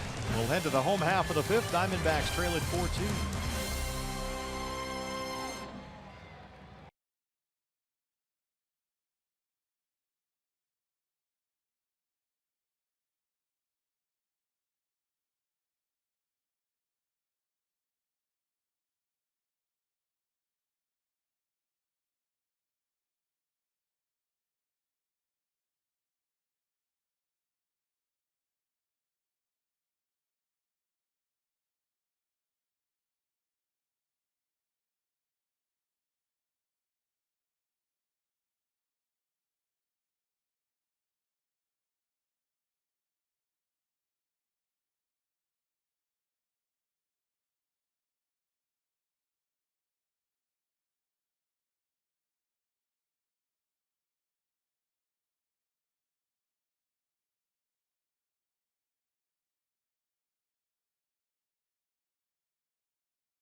Diamondbacks trail it 4-2. Fans, the Red Cross depends on financial donations to be able to provide disaster relief immediately when it's most needed. Help people affected by hurricanes Harvey and Irma by visiting redcross.org or texting the word Red Cross to 90999 to make a $10 donation. I know Ray Fuentes is very, very concerned about what's happening now in Puerto Rico. The pictures from Puerto Rico today were just awful. Ray, a Puerto Rico native, and everybody, a lot of Puerto Rican players all over the major leagues, very concerned with the storms down there. Hunter Renfroe leads off the 5th. He homered his last time up.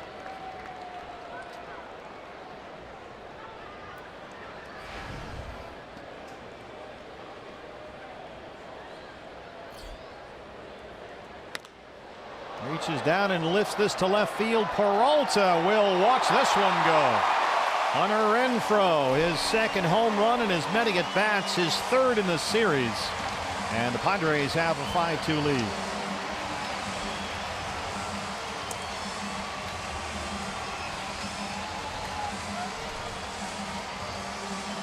Third home run given up tonight by Robbie Ray. That's a strong man. He didn't really get all of that ball either. A 77-mile-an-hour breaking pitch down in the zone, but he got enough of it to sneak it out of here to left field.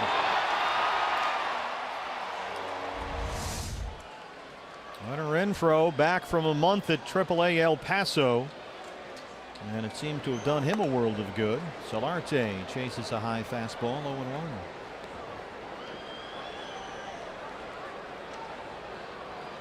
Robbie Ray's only given up 5 hits tonight. 3 of them are home runs. 0-2.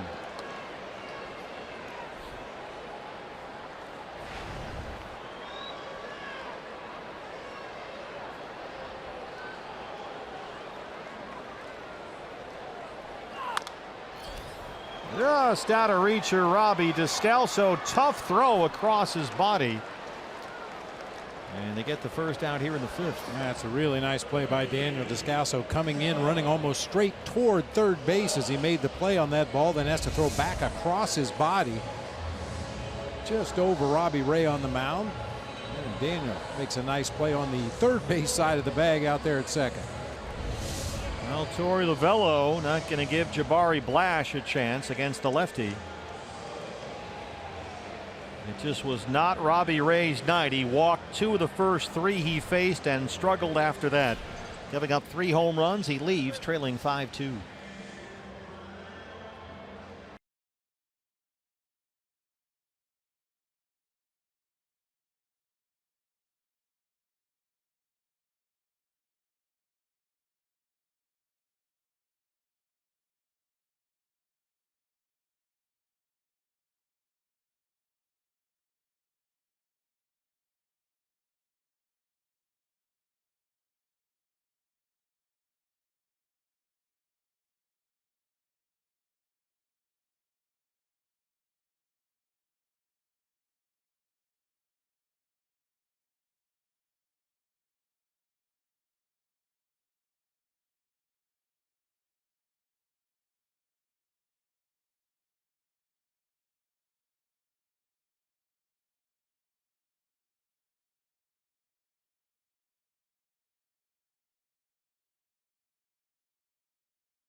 National League wild card race. Brandon Crawford, a home run for the Giants today. They beat the Rockies 4-0, so the Diamondbacks for the moment 5 games ahead of Colorado for the first wild card spot. The Brewers breathing down the necks of the Rockies. Adam Frazier, though, a walk-off homer, breaks up a 4-4 tie, 9th inning in Pittsburgh. Milwaukee loses to the Pirates. And the Cubs beaten up by Steven Souza and the Tampa Bay Rays. So the Brewers lose, the Cubs lose, the Rockies lose. T-Mobile Unlimited Baseball break. It's 5 for the Diamondbacks in the wild card. The magic number does drop by 1, so the magic number is now 5 because Chicago and Milwaukee both lost. J.J. Hoover on to face Jabari Blash.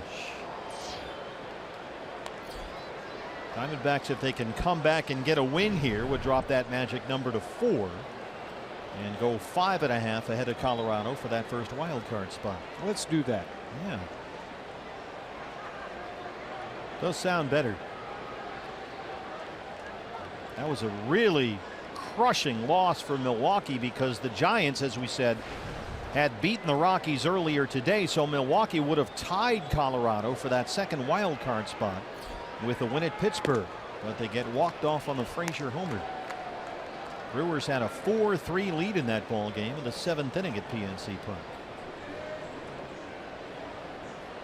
By the way, the Dodgers had a chance to clinch the NL West if they beat the Phillies and the Diamondbacks lose here. But LA lost in Philadelphia. 7-5 is the final. Another big hit in that ball game for Aaron Altair, who's had a big series there against LA. So everybody has lost. Dodgers, Brewers, Cubs, Rockies, losers. Here it's 5-2 San Diego.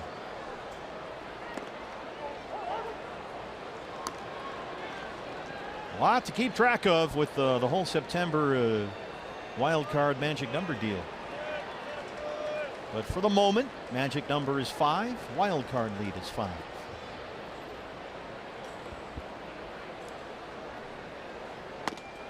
Lash has got a whole bunch of swing and miss. His 3rd strikeout tonight.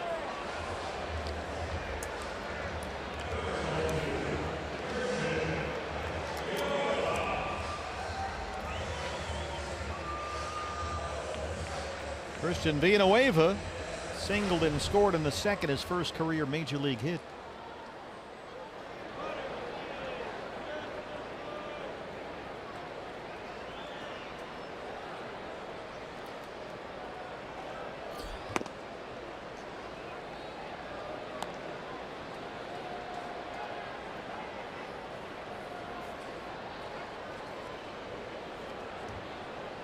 Tough night for Robbie Ray. He went only 4 1/3. Gave up 5 runs, 5 hits. He walked 5. Padres hit 3 home runs, 2 by Hunter Renfroe, 1 by Rocky Gale. Gale's first career major league homer.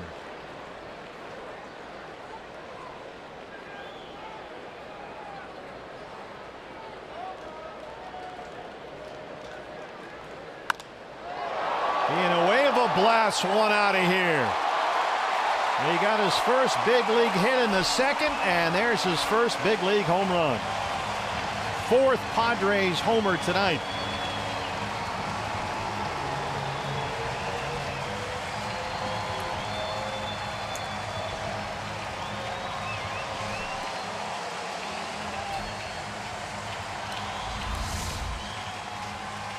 That's the dreaded cement mixer, that slider that's meant to work down and away from a right-handed hitter. Just kind of spun up there in the middle of the zone for Villanueva. Hits it up in the 2nd deck. 6-2. Here's Gale, who homered in the 2nd.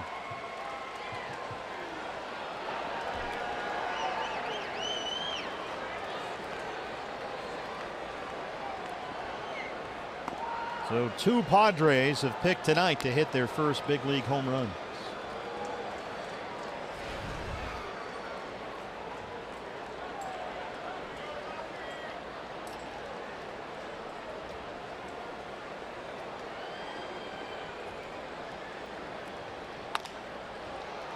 Bouncer to shortstop. Marte scoops it up and throws it out. Home runs by Renfroe and Villanueva make it 6-2 San Diego.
league hit will lead off the 6th inning.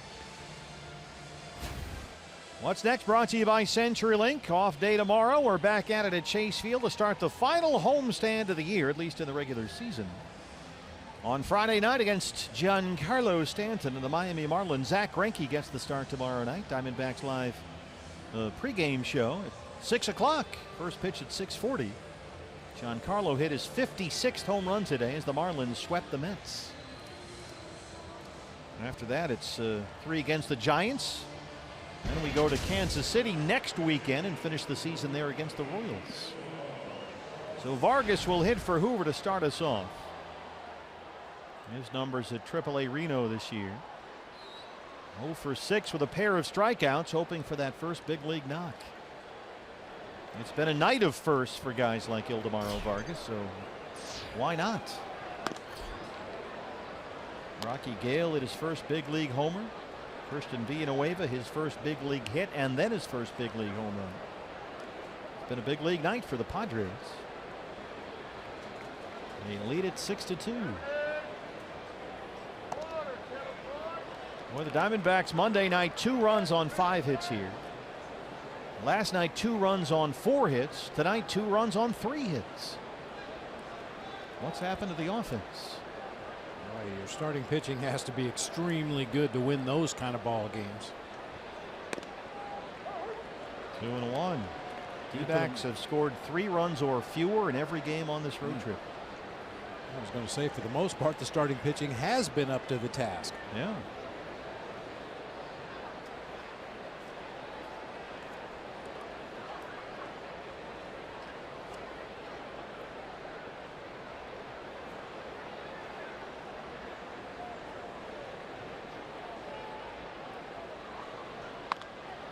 Get down, ball. Get down, ball.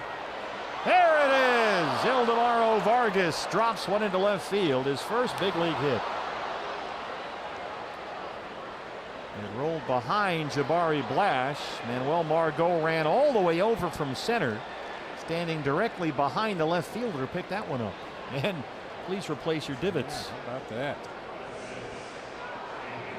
A little floater dying quickly out there in shallow left field. Came on a breaking ball, jammed him just a little bit. Flash overruns it right there. As you said, Margot came over from center field to back it up and he dropped it, but Vargas had already stopped his momentum over there at first base and could not advance on to second. Ildemaro Vargas, his first major league hit. Congratulations. First amendment. He's a good player, had a good spring. Peralta homered to lead off the ball game.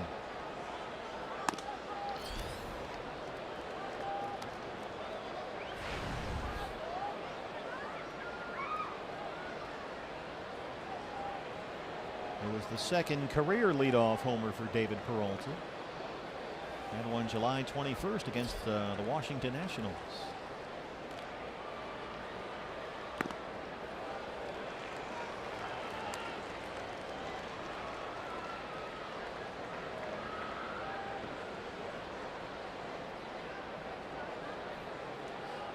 Dinelson Lamet not used to this kind of run support. Got a 6-2 lead. The Padres had scored a total of 4 runs in his last 5 starts. But they've put up 6 tonight.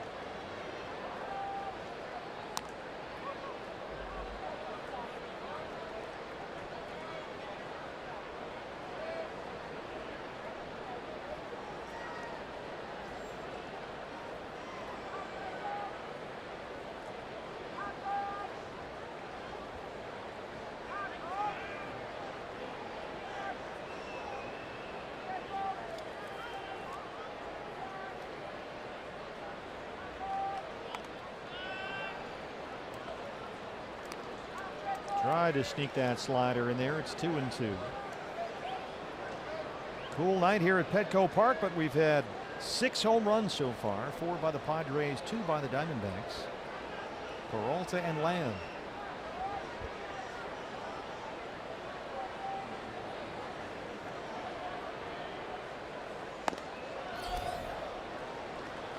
Fastball miss. Full count, 3-2. Vitel Marte, the shortstop, 0 for 2.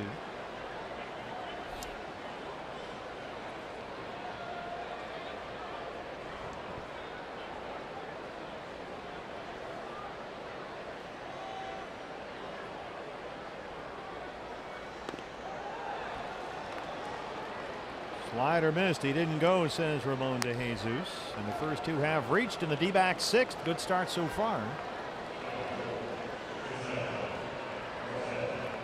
We're watching Rocky Gale back there behind the plate. He's been catching at AAA El Paso all year. He's got Austin Hedges as a chest protector on. But we've talked, and you've talked a lot all year about what catchers should do with their throwing hand, where to put it, and especially after what happened to Jeff Mathis. But Gale kind of clenches his fist up right in front of his chest, almost behind the mitt at the last minute. It's a weird place to put that throwing hand, right there. Keeps it up high near the glove. Different philosophies for different catching instructors. I was always taught, first of all, to lay your thumb in the palm of your right hand and then just very gently roll your fingers over to protect your thumb. Plus, there's nothing sticking out there. You may take one off the knuckles, you may take one off the back of the hand, but you're not going to get one of your fingers bent back and broken that way. That was the first thing I was taught. And then with runners on base, I was always taught to keep the right hand directly behind the glove, actually making contact with the glove. And wherever the ball goes, both hands go to the ball. What you'll see a lot of times is catchers will start in that position, and then when the ball goes inside to a right-handed hitter, their glove will stray away from their bare hand, leaving it exposed once again. It looks like Rocky Gale is keeping that bare hand behind the glove.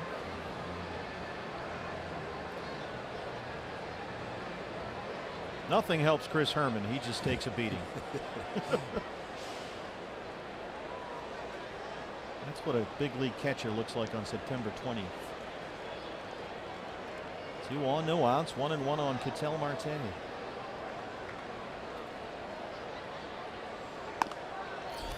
Fastball misses up. Now there's a whole bunch of guys in the Padre bullpen. They've all come out from the green room. You don't suppose it's like a college football team where they stay at a hotel in the area and then ride a bus over in the 5th inning, because they just showed up out there.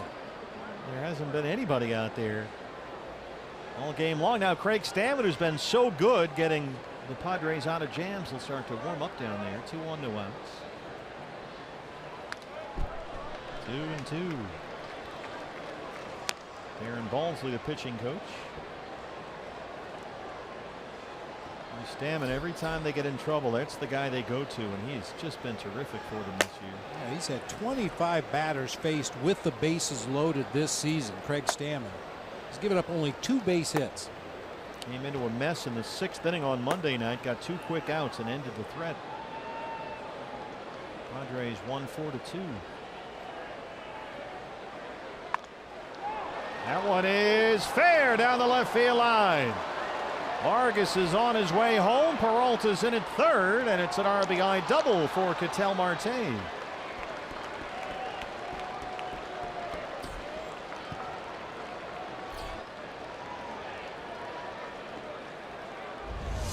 Flips that ball down the left field line, a hanging breaking ball. He jammed himself a little bit, but finds fair ground down the left field line. Vargas easily will score from second base with his speed. David Peralta motors into third base. 2 D-backs in scoring position here for Paul Goldschmidt. Mound visit time. So Vargas comes across after getting his first major league base hit. Dinelson Lamet at 80 pitches in the ball game. 49 for strikes. Goldie is the hitter. He singled his last time up, 1 for 2.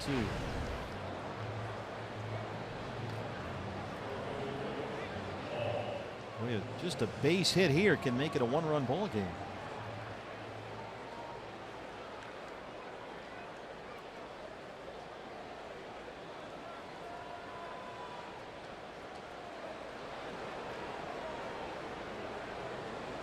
Single walk double opens up the Diamondbacks 6th. Second and third, no outs for Goldie.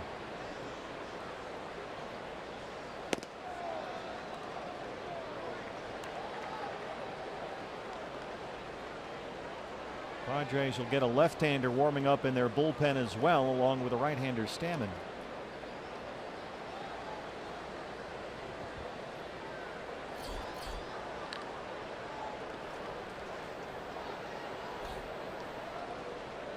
Kyle McGrath, the left-hander. Looks like Dinelson Lamet is about to turn into a pumpkin here. First three have reached. He's behind on Goldschmidt 2-0.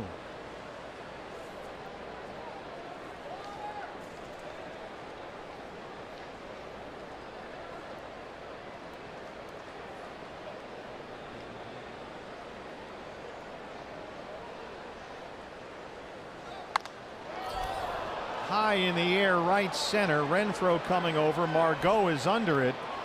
Peralta's at third. Here he comes. The throw is into third. RBI for Goldie, and it's 6-4.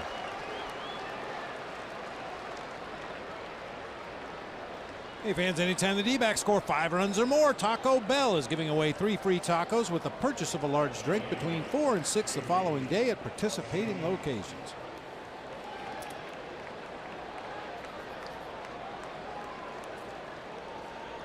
J.D. Martinez has grounded out twice, once into a double play. He's 0 for 2.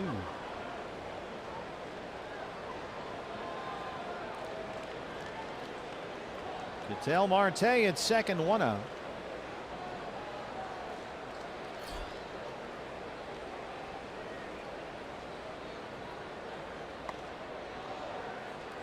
Missed with a breaking ball, 1-0. Starting to roll that slider up there. A lot of them are staying up in the zone. That will work against J.D. Martinez.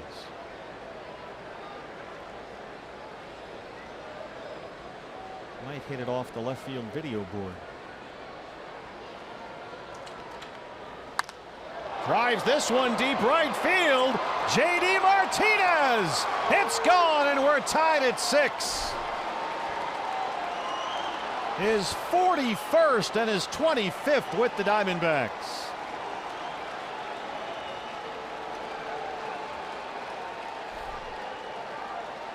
J.D. Martinez, that's 12 home runs in his last 16 games. I don't know if I've ever seen a game here at Petco Park where the ball is flying out the way it is tonight. Opposite field home run, that's over the old fence. Just dingers. 6-6 ball game in the 6th, and Dinelson Lamet, his night is over. A 4-run Diamondback 6th, and that's tacos.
Four runs in the inning so far, and still only 1 out.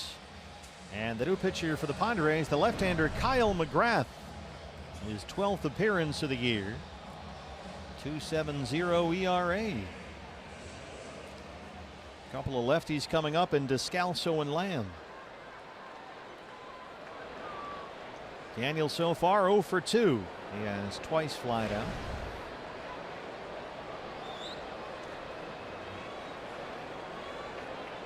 Diamondbacks down 6-2 have come back to tie it up. And keep in mind, as we mentioned before, Rockies have already lost. Brewers have lost. Cubs have lost. Dodgers have lost. Be nice to pick this one up. Probably the most noise we've heard in this ballpark the last 3 days. They flashed up on the big board here that the Dodgers are 5-20 in their last 25 ball games. Got a big round of applause from the crowd here at Petco. Everybody hates the Dodgers. Descalso fights this one off. Renfroe coming in, and he runs it down. We've seen McGrath before. He's got that very unusual, exaggerated, straight over the top delivery. Really bows his back and gets that left arm straight up above his hat when he delivers the ball. Jake Lamb homered in the second, his 28th of the year. 1 for 2.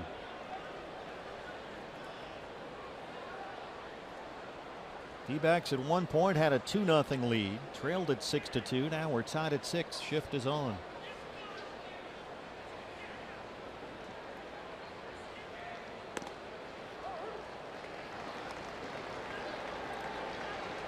Seven home runs in the ball game so far at Petco Park. That's hard to believe on a relatively cool September night. Not much wind to speak of either.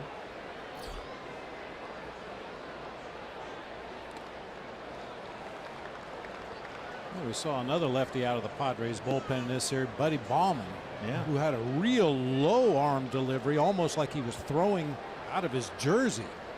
Well, you've got Kyle McGrath out there who's dropping him down from the roof of the stadium. Two completely different release points from two left-handed relievers. Not much on the fastball. That helps. I mean, you're talking about a mid-80s fastball here. Jimmy Sherfy starts to warm up with the Diamondback bullpen. Pitcher spot will lead off the San Diego 6th. Jake Lamb 146 against lefties this year. Down 1-2. Got him.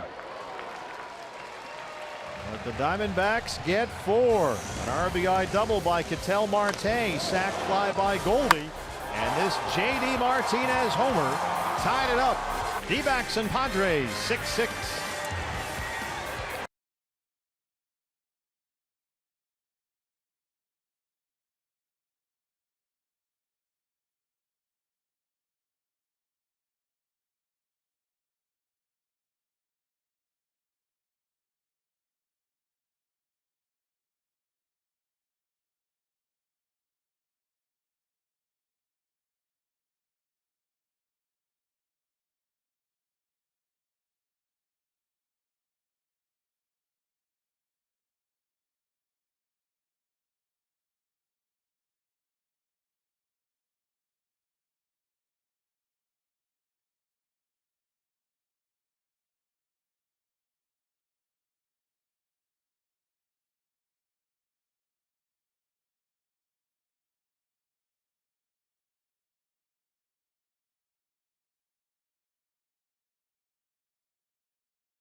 Part of a 4-run Diamondbacks 6th inning that ties the ball game. D-backs and Marlins this weekend, fans, and to commemorate JD's 4-homer game at Dodger Stadium earlier this month, the first 10,000 fans with us Saturday against Miami get the JD Martinez 4-homer game t-shirt with that design on the front with the distances of all 4 home runs in LA. He was the first player ever to do that. Get your tickets at dbacks.com.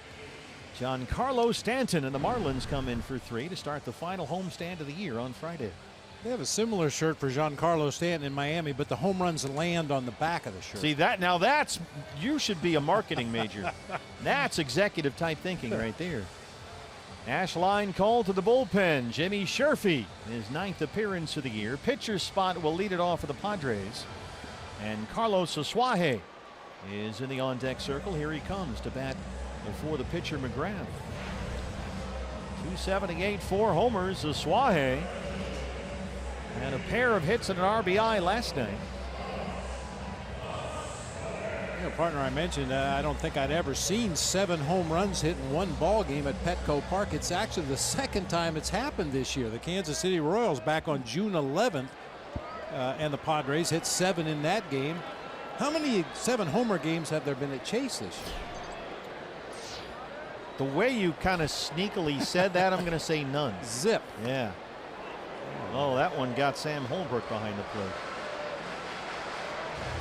And the funny thing about it is we've only played 5.5 innings and we've hit the 7 homers. We can keep going here. Sam Holbrook, the crew chief, trying to walk this one off. A little more shaken up than usual. That one really got him. Right off that left bicep. There's no padding on that area. The umpires have a big chest protector with shoulder protection. They got the shin guards on underneath the pants. Of course, the mask you can clearly see, but that particular spot, there is no padding. Go back to the old American League mattress pads they used to have back in the day. Guys go up there with a futon in front of them, basically.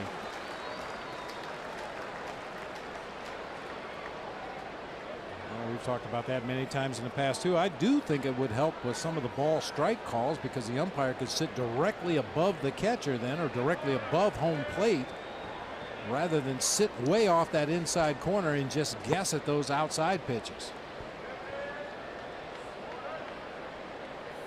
D-backs have the shift on for Asuaje. There's that Sherfy breaking ball that misses. It's 1-1. Jimmy's breaking pitch, sometimes it looks like a big slow curve ball. Other times it's a little bit more of a hard slider.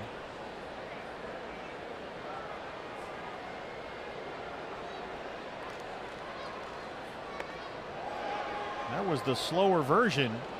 He didn't go, says DeJesus at third. 2-1.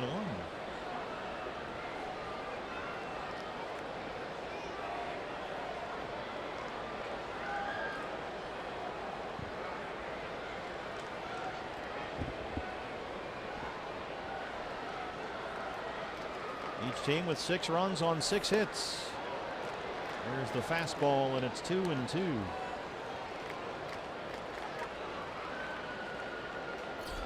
Margot, who has walked twice, singled, and stolen a base, will be next. Eric Ibar behind him. Jake Lamb, the only defender on the left side of the infield. Spiked a breaking ball there. Full count, 3-2.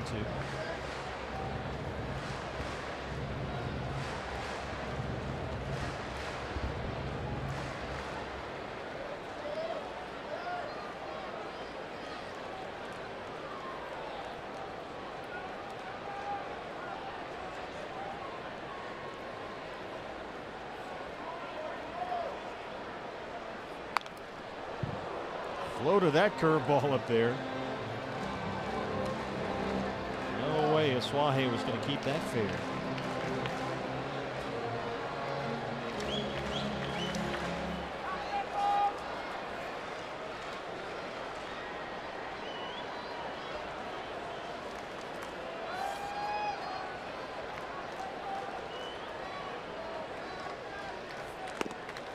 Dropped it in there for strike 3. Jimmy Sherfy strikes out Asuaje to open up the 6th.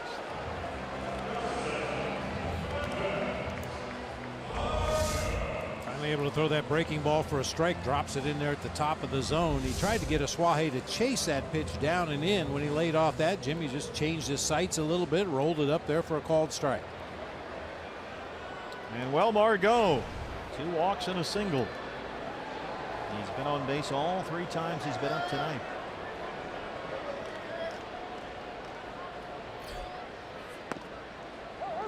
First pitch, breaking ball's a strike, 0-1.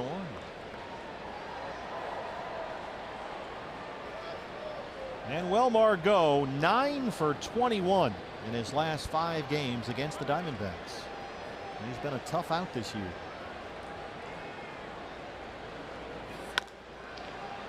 Lamb at third, that stays fair. Really hard throw for Jake. His momentum was carrying him past Glenn Hoffman in that third base coach's box, and there was no chance to get the speedy Margot. So he's been aboard all 4 times he's been up tonight. 6 steps just to get to that ball on the foul line. His momentum carried him way into foul territory, throwing back across his body. Just way too much speed for Margot that time. Margot's 38th multi-hit game this year. That leads the Padres and leads all National League rookies. 2 walks and 2 singles. Here's Ibar, who walked his last time up against Robbie Ray.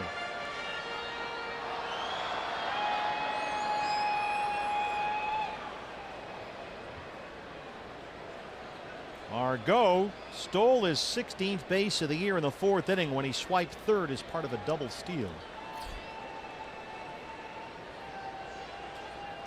And there he goes. Ibar slices it the other way. Just knocked it past Lamb at third. And Margot flies into third. Andy Green keeping his foot on the gas here. Ibar just shot it the other way. It appeared to be a straight steal, and Ibar just got a pitch he liked out over the plate. Knew he had a big hole on the left side of the infield, and Margot never broke stride around second. Goes first to third. 1 out for Will Myers.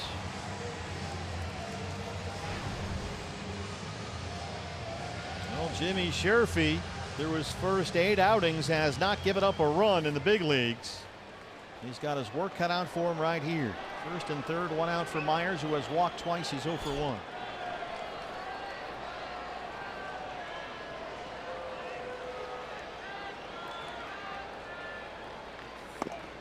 Fastball in, 1-0.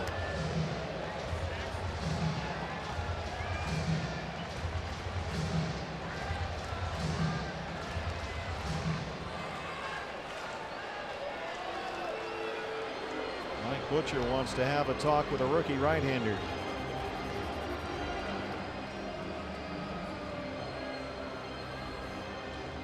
Apparently a strategy meeting how they want to pitch to Will Myers here. There's nobody warming up in the Diamondbacks bullpen right now. Sherfy has been a closer his entire collegiate and professional career. He's used to working himself out of jams like this in big spots. In fact, when he pitched at Oregon, he was the Ducks closer. This was kind of his calling card. He would walk the bases loaded and then find a way to get out of it. So he's used to walking a high wire. Very low heartbeat. That's one of the things they really like about Jimmy Sherfy.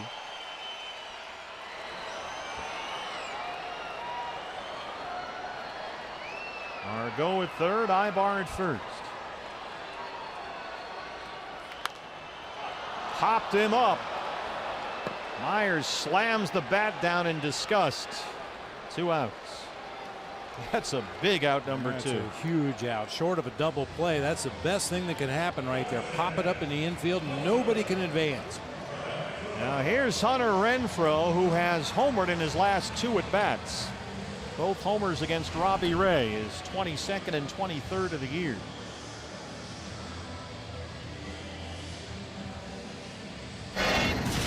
Renfroe in the third. And Renfroe in the 5th. Went down and got that curveball. 3 home runs in the series.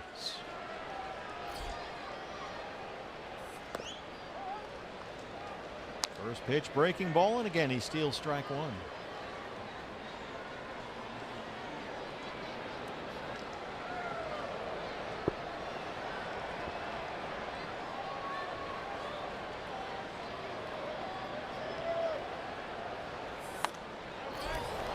A little bit of a quick pitch that time. Kind of jumped at him with that fastball. Renfroe for the first time in this series late on a heater up in the zone. And a good hard fastball too at 96. Stamina's been ready in the bullpen. D-backs will have the lower third of the batting order due up in the 7th. Margot at third, Ibar at first, 2 outs, 0-2 on Hunter Renfroe.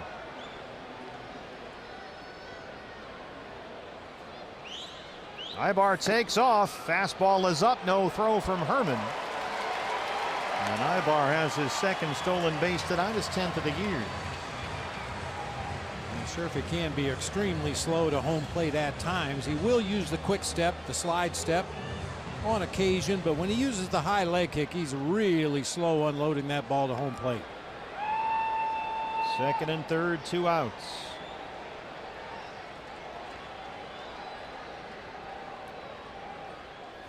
Herman wants to be sure.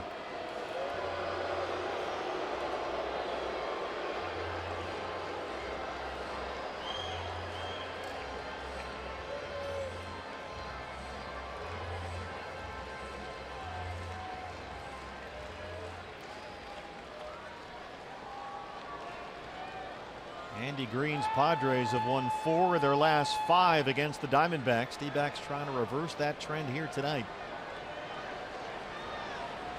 1-2 on Renfroe. Reaches out and lifts it in the air. Marte is under it, and Jimmy Sherfy wiggles off the hook. We'll go to the 7th, still tied at 6.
Dugout. Couple of singles. He stranded both base runners and kept the ball game tied at 6. Now, the learning process never stops. Regardless of how good you've been at the minor league level, how good you've been up here, there's always something you can learn about your craft. Fans, the 2018 D-backs schedule is out and available at dbacks.com. We're home for a bunch of holidays next year. Mother's Day, Father's Day, Memorial Day, Cinco de Mayo. Get to all the games next year with season tickets, and you can design your own season ticket plan. This is one of the things the Diamondbacks do really well. It'll help you out. You can walk around the ballpark, check out the angle, pick out your seat, and choose your own plan. A full plan, a half season. You can pick different series, weekend plans, all kinds of ideas for you at dbacks.com. And you can learn about 2018 season tickets. Craig Stammen comes on to work the 7th. Matt Caesar replaces Jabari Blash in left field for the Padres. A.J. Pollock 0 for 2 leads off the 7th.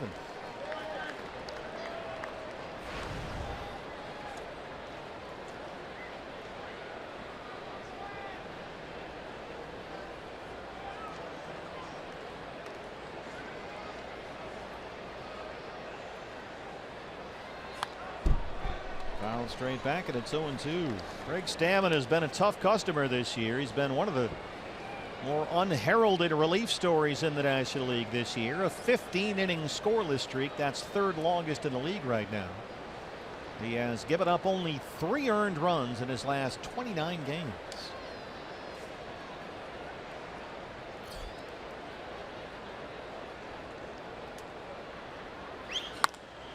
Former Washington National pitcher. I was just thinking the same thing. You think Dusty Baker wishes he had Craig Stammen back in that bullpen this year? You better believe it.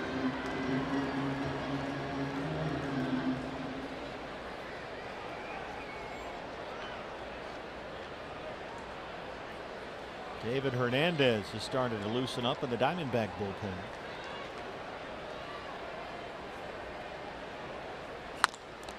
Off Stammen, he can't find it. It's right in front of him, and he recovers just in time to get AJ. It went off the foot, it looked like, and came to a dead stop right in front of the pitcher's mound, and Stammen was looking all over the place for it. Your first instinct is to look up. Yeah, you see him. He thought he deflected that ball up in the air.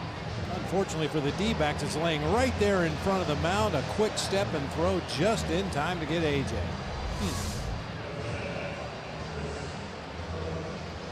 One out for Chris Herman, who's 0 for 2. Padres will put the shift on. Being a waiver, the third baseman goes out in front of second base umpire Greg Gibson. Solarte back on the outfield grass in right. Ibar, the shortstop, near the bag at third. He hits right into the shift. It gets by one, and he's aboard. Chris Herman. Villanueva dove for it. Solarte was back there, and they couldn't get him at first. Villanueva actually had the best chance here. He couldn't get to it with the diving attempt. At least his momentum is taking him in the right direction. Solarte ends up sliding on that wet grass out in the shallow center field. And Chris Herman, I don't like to say this, but he runs well for a catcher. Oh, I know that had to hurt. He runs well, period. Ray Fuentes will hit for the pitcher Jimmy Sherfy. 238, 3 homers. Ray popped out in his only at bat in this series Monday night.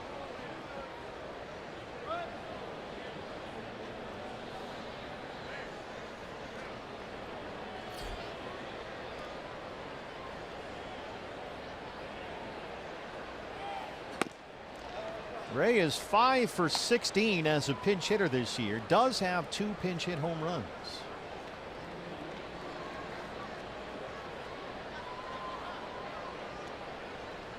Former San Diego Padre farmhand Ray Fuentes.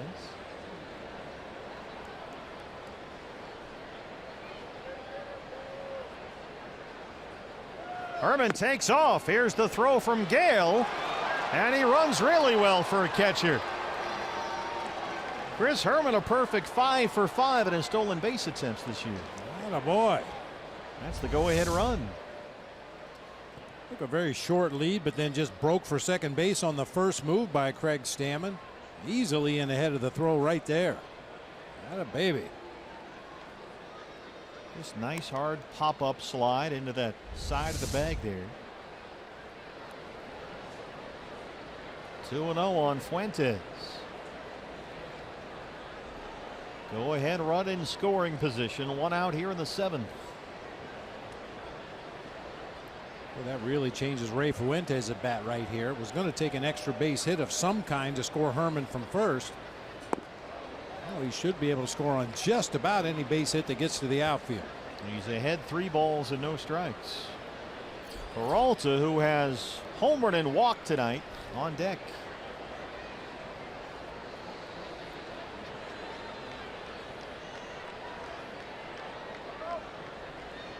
D-backs led this one at one point 2-0. Trailed it 6-2. And now here we are 6-6 after a 4-run Diamondback 6th inning. Tied up in the 7th.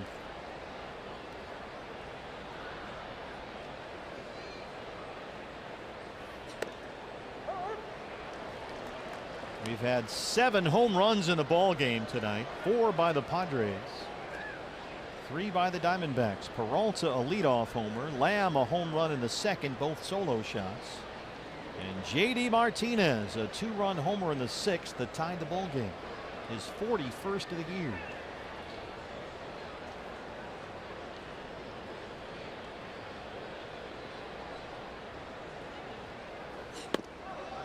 Ball 4. 2 on and 1 out for Peralta.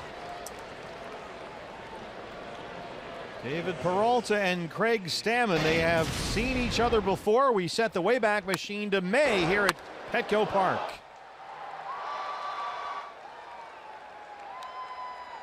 David's leadoff homer tonight was his 14th of the year. He walked his last time up.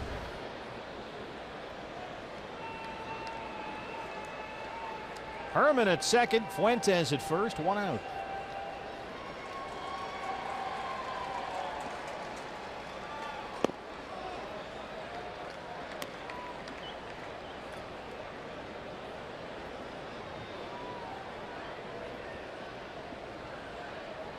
Being told that the most home runs ever hit in a game, either at Chase or Petco, is 8. You need 1 to tie. 1 to tie. Let's get it right here. Do it right now.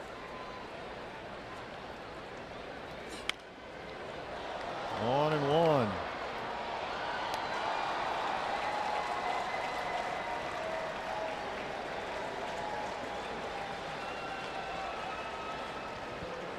Rockies lost today at San Francisco 4-0.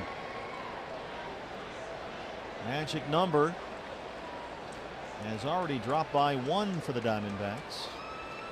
Cubs and Brewers both lost today. Peralta knocks it into left center. Here comes Herman. Fuentes flying into third. Peralta's got an RBI double, and the Diamondbacks have a 7-6 lead.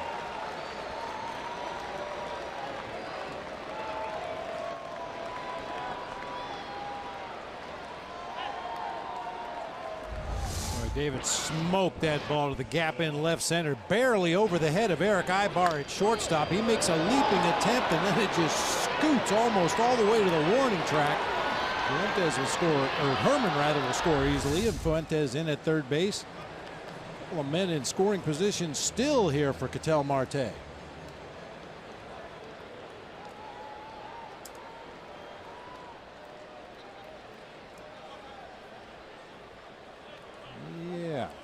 Little strawberry there. That'll stick to the sheets tonight. Darren Balsley, the pitching coach. They're not used to seeing this from Craig Stammen, who has been certainly one of the most dependable relievers in the National League West all year long. Base hit here from Marte can really give the Diamondbacks some breathing room, as the offense has suddenly come to life.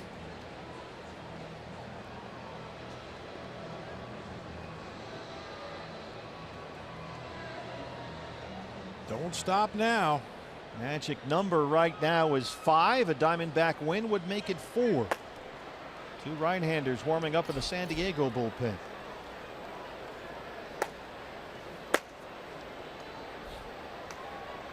Miguel Diaz and Kirby Yates.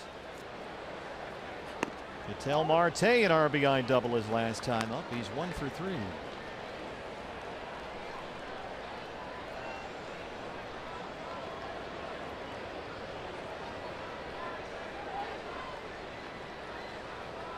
Fuentes at third, Peralta at second, infield in for the Padres.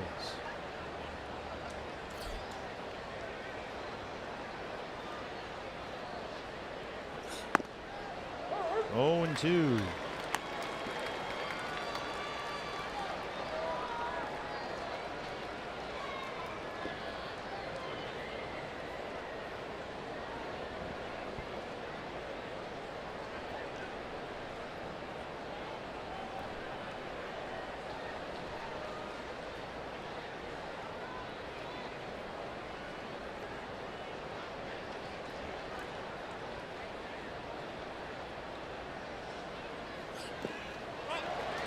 Swing and a miss. 2 outs. Like a hard slider down and in that time. Just over the top of it. A chance for Goldie. He singled in the 4th. Had an RBI sacrifice fly his last time up. First base is open, but he's got J.D. Martinez behind him. 2 on and 2 out. A run is in. Each team with 8 hits.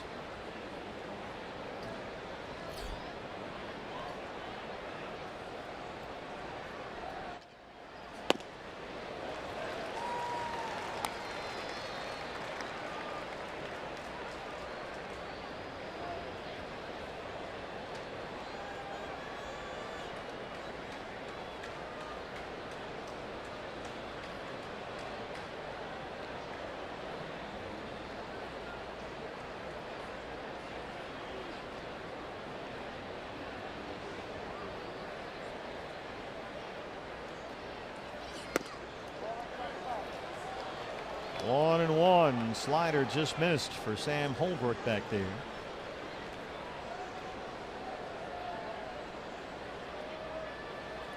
Jimmy Sherfy in line for the win after he stranded 2 in the bottom of the 6th inning. Saw him get his first major league save earlier this year. 1-1 to Goldie. Fastball away, 2 balls and 1 strike.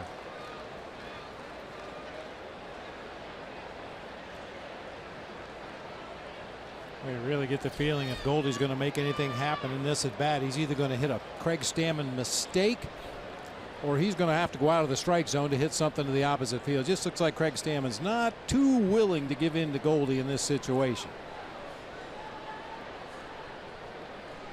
2-1.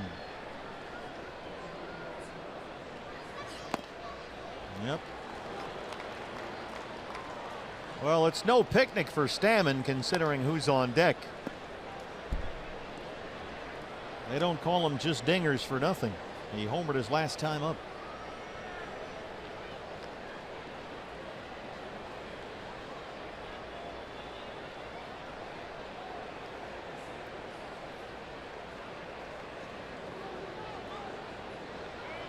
Three and 1 to Paul Goldschmidt.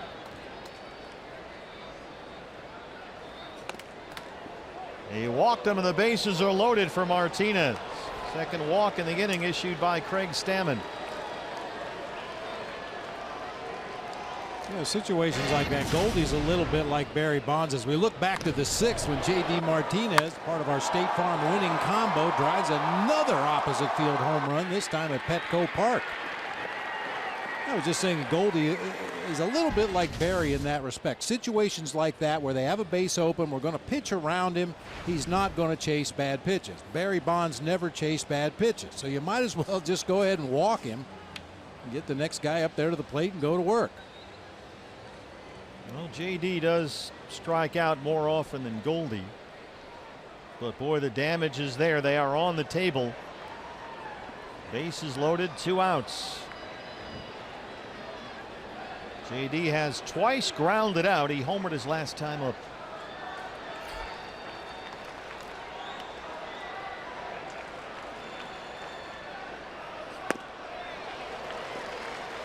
First pitch slider and it's 0-1. This is JD's 54th game with the Diamondbacks. He has 25 home runs and 54 RBIs.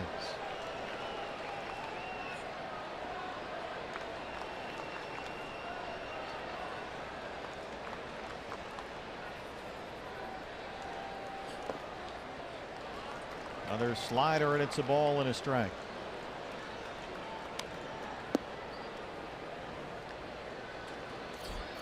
David Hernandez waiting in the bullpen.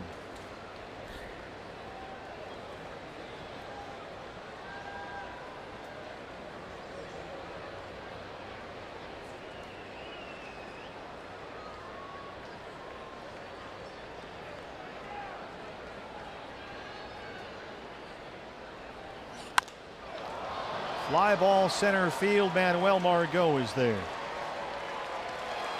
Craig Stammen leaves them loaded, but the Diamondbacks get one. They take a 7-6 lead.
over the Padres on Chris Herman. Scoring the run, excuse me. Hey fans, the day after every Diamondbacks win, get 50% off all pizzas at regular menu price using promo code DBACKS50 at papajohns.com. Been a wild ball game here in the final game of the year between the D-backs and the Padres. And now with a 7-6 lead, it's David Hernandez to start the bottom of the 7th inning out of the Diamondback bullpen. Game has seen 7 home runs. Diamondbacks had a leadoff homer from David Peralta. A second inning home run from Jake Lamb. They led it 2-0. And then the Padres answered with 4 home runs of their own to take a 6-2 lead. Now it's 7-6 D-backs, a 4-run 6th. And the go-ahead run in the top half of the 7th inning here. And Yangervis Solarte 0 for 3 leads it off for San Diego.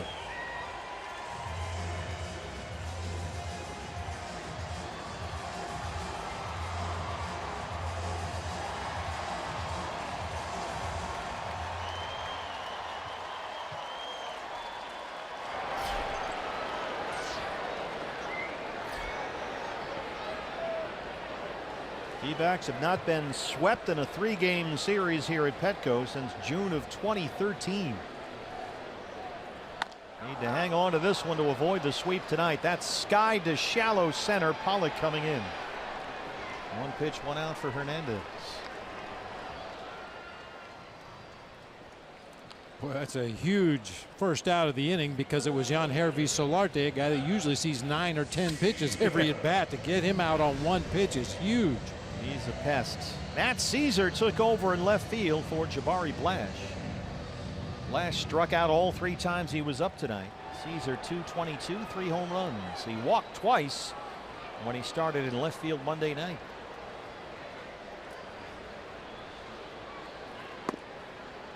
Fastball's a strike, 0-1. Caesar just 2 hits in his last 16 at bats.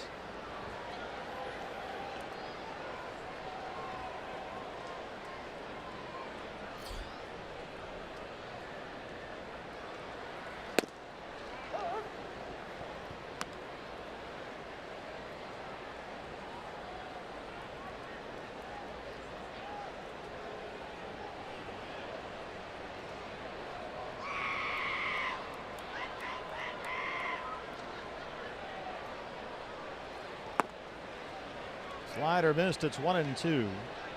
Villanueva, who has his first 2 big league hits tonight, including his first career home run, is on deck. Singled in the 2nd for his first hits. Homered in the 5th for his first home run. One of 4 Padre homers tonight. Another slider missed it. It's 2-2.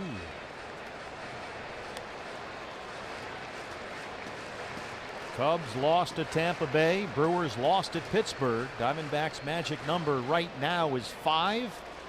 A win would drop it to 4. Day off tomorrow. Marlins start a 3-game weekend series Friday night at Chase Field. Caesar lines it just by Descalso and into right. A 1-out single.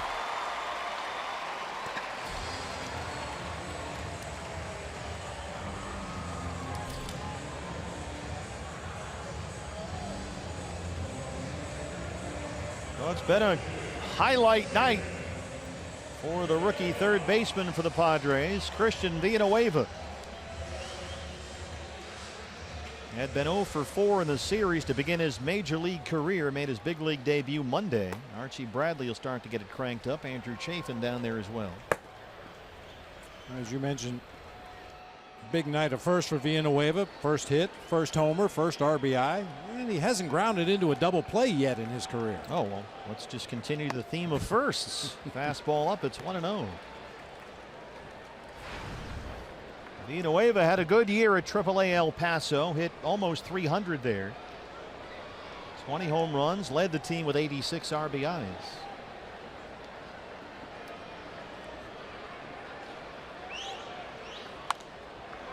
All those numbers considering he missed the first month of the season with a shoulder injury. 26-year-old playing in his first major league series.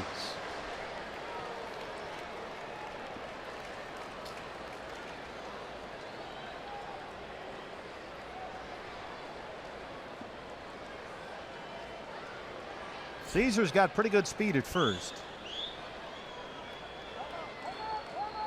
Late time granted by Sam Holbrook. Second time tonight that has happened while a Diamondback pitcher was about to release the baseball. Happened to Robbie Ray earlier tonight.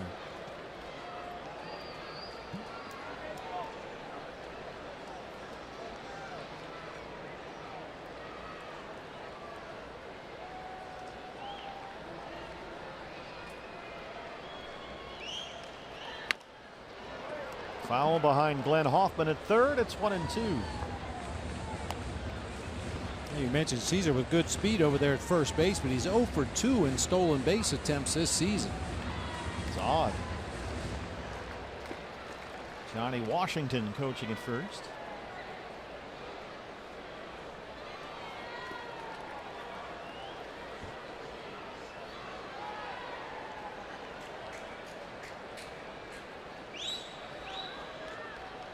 Caesar still holds. Villanueva pops it up. Here comes Goldie. 2 outs. Rocky Gale, the catcher, was in the on-deck circle just a moment ago, but now it's Hector Sanchez, who's been a very good pinch hitter for Andy Green this year, as well as a backup catcher. Looks like Sanchez, the switch hitter, will take the at-bat. He has 3 pinch hit home runs this year. Former Giant Hector Sanchez.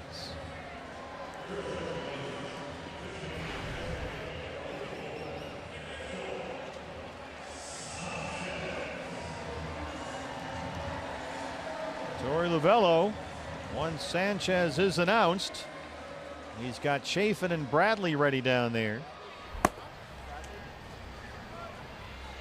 And they're going to bring in the Beard to get the final out of the 7th inning. Back from Petco Park after this.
On to a 7-6 lead.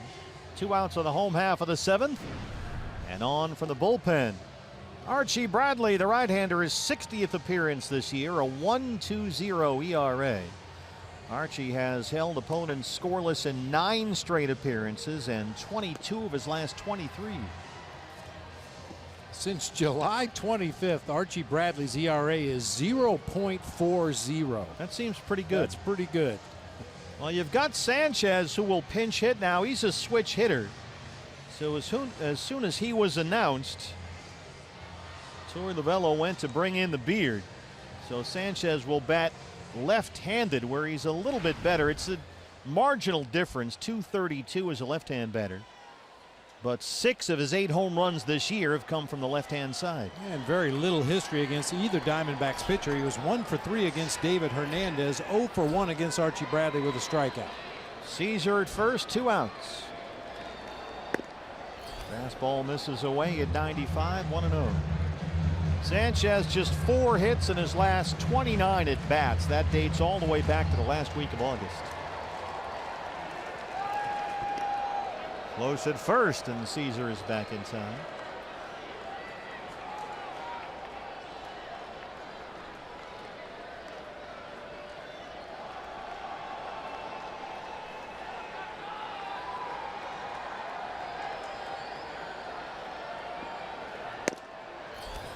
Sanchez in a big crouch, wide open stance. It's 2-0. Hector Sanchez, parts of 5 big league seasons with the Giants. As a backup catcher, won some World Series rings with San Francisco.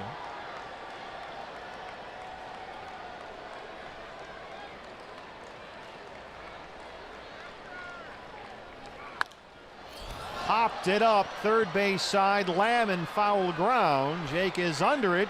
Marte is there, and Ketel Marte. It almost popped out of the glove, but he hangs on. We hit the 8th inning. Diamondbacks lead it 7-6.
Friendly and Todd Walsh with you. Diamondbacks led this one 2-0 at one point. They trailed it 6-2, but now lead it 7-6.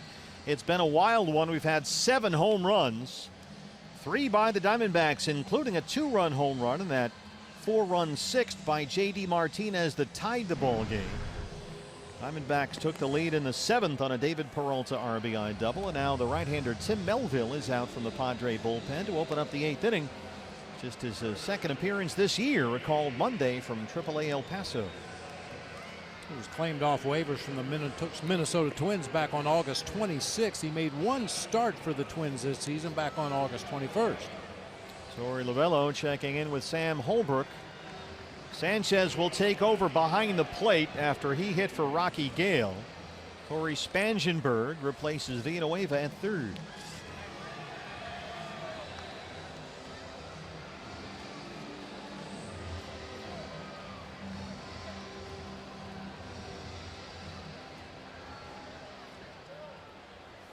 Daniel Descalso starts the Diamondbacks 8th inning. He's 0 for 3.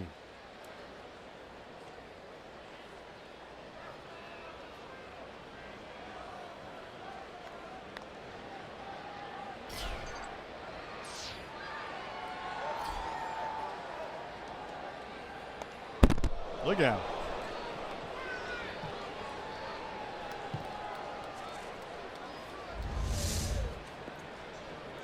Just overthrows that first pitch fastball over everybody all the way to the backstop.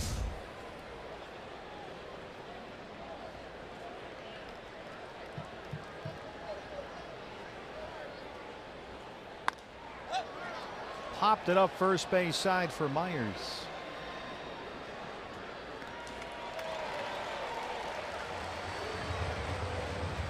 Jake Lamb, a home run in the 2nd inning. Jake's 28th of the year. And his first home run since August 20th when we were at Target Field in Minnesota. So it had been, well, exactly 1 month since his last home run. 97 plate appearances. Padres have the shift on. They'll leave Ibar, the shortstop, near the third base bag.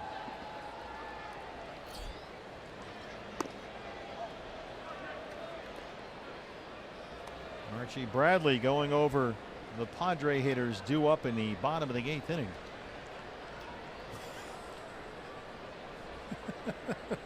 Fastball, curveball. Breaking ball, breaking ball, breaking ball, breaking ball. Moving that way, yeah. Whatever helps you remember. I'm not sure what he's doing with the gloves. That's an interesting side note. 3-0 Lamb. He's hoping we get down to that pitcher spot and Torrey will let him take a hack. It's like he's wearing hockey gloves down there on the bench, waiting for a line change or something. He's waiting to hit. There's a walk to Lamb.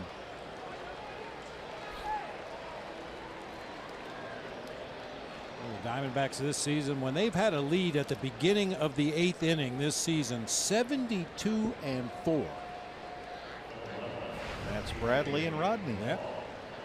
AJ 0 for 3.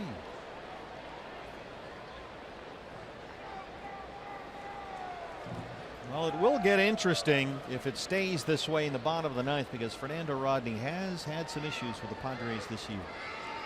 They've hit him fairly well. Archie wants an AB. He's got a shin guard on there and everything. He's seen hitters do that before. Looks hitterish. You've got a pitcher out there named Melville, and you've got Bradley standing on the dugout steps like the captain of a ship. Call me Ishmael.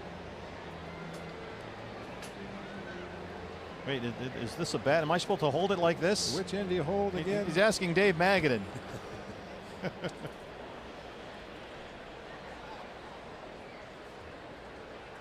course, Archie has hit before, having been a starting pitcher. 5 for 60 in his career. He's had at bats. Well, yeah. He has 5 hits. Point is, he has held one of those things Yes, before, so we've got that going for us, which is good, I think. Breaking ball missed, 2-0.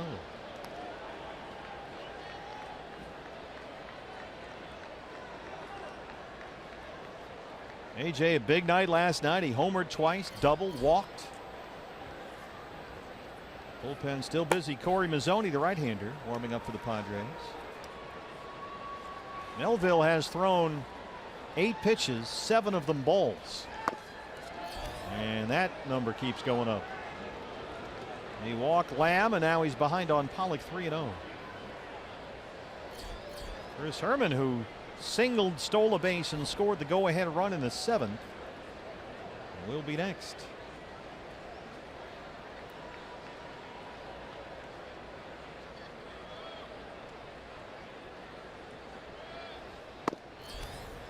Ow.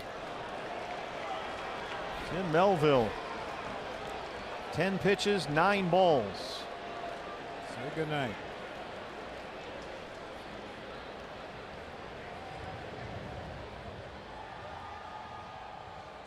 We'll take a break. Diamondbacks trying to pad their lead in the 8th in San Diego.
Just up from AAA El Paso. It's the right-hander Corey Mazzoni. Just his third appearance of the year so far. It's not gone all that well. D-backs a chance to pad the lead after walks to Lamb and Pollock, 2 on 1 out. Chris Herman will be the batter, and Archie Bradley, who if he wants to pitch the bottom of the 8th inning is going to have to hit, will be behind the Herminator.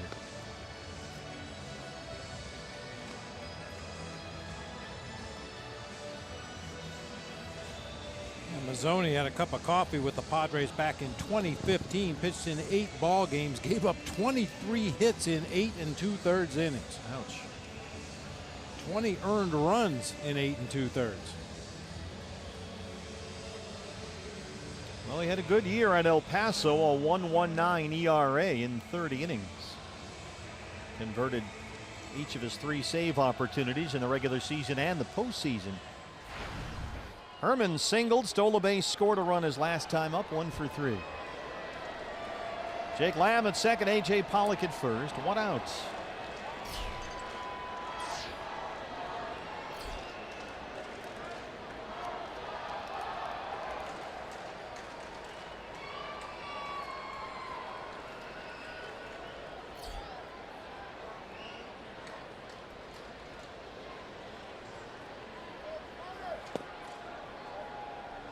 Fastball missed, 1-0.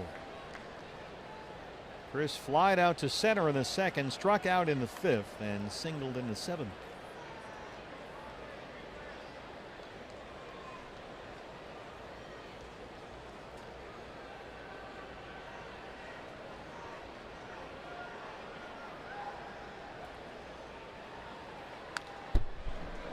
Fastball fouled straight back. D-backs trying to snap a 3-game losing streak, only 5-7 since that franchise best 13-game winning streak earlier this month.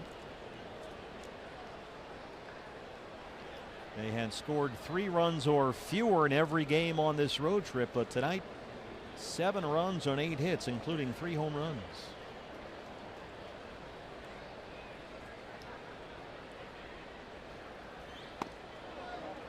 High fastball, and it's 2-1.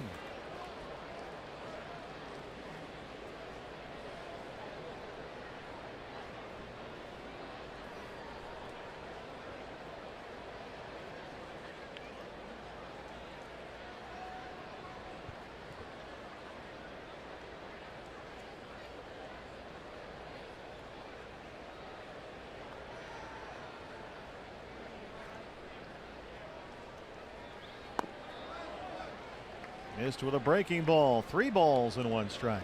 Archie Bradley on deck.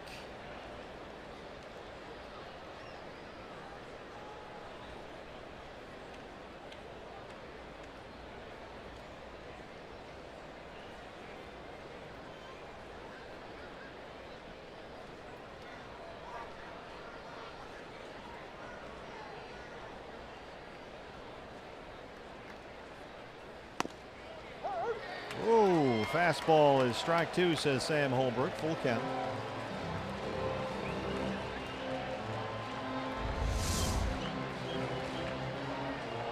Just off that outside corner. Chris Herman doesn't usually take fastballs on that outer third of the plate. Those are pitches he likes to swing at.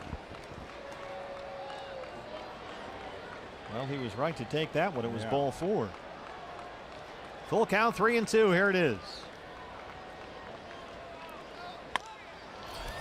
Left center, Margot coming in, and he makes a nice running grab. Lamb is well off the bag. And luckily for the Diamondbacks, the throw pulled Solarte away from the base. Otherwise, Lamb may have been doubled off. Jake was halfway to third. Boy, he can cover some ground out there. He really does. And an accurate throw there. They doubled Jake off second base. Not quite sure where he was going that time. Yeah, we've seen Margot throughout this series run down balls in both gaps, coming in, going back. You had to know he was going to get to that one. Archie 5 for 60 at the plate in his career. 37 strikeouts in those 60 at-bats. First and second, 2 outs. Bradley knocks it into center. It gets by Margot. go, and it'll roll all the way to the wall. Lamb is home. Pollock will score easily, and the Beard is in at third.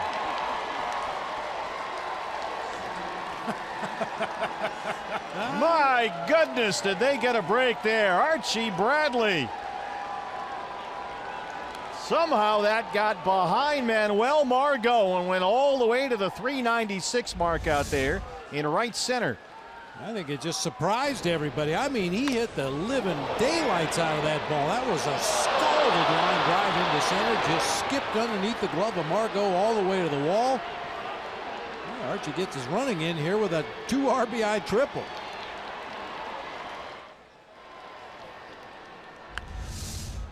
David Peralta.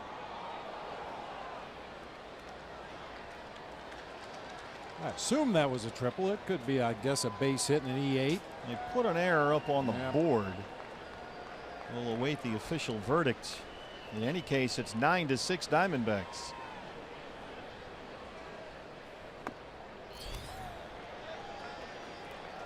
One RBI for Archie Bradley, a single, and E8, the error on Margot. So it's an RBI single for Archie, who ends up at third. Sends 2 runners in, 0-2 on Peralta. He really hit that ball hard. Good solid base hit. Over the mound, right to Ibar at shortstop. Diamondbacks tack on 2 more. They lead it 9-6.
Archie Bradley, what a moment here at Petco Park just moments ago. Steve and Bob, I've been around this town, Phoenix that is, for a long time, over 3 decades now. There have been just a handful of athletes who have been able to deliver the goods, talking the talk and walking the walk. But this happened right in front of me in the camera well.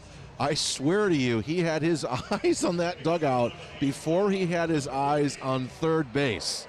He knew the reception he was getting, and there's that fist bump. And this is just another chapter to the story of this season and to the story of the one and only Archie Bradley. See what he does here. His nickname in high school was Hollywood. That was his Players Weekend nickname, and you saw all the smiles in that terrific shot on the faces of the Diamondbacks players in the dugout. What a lift, Archie Bradley. I have a feeling that some of his teammates are going to give him a hard time for not getting it inside the Parker. a Little League home run, if you will. He'll find something. But he's made it a 9-6 Diamondback lead on a night where everyone has lost. The Rockies lost, the Brewers lost, the Cubs lost, the Dodgers have lost.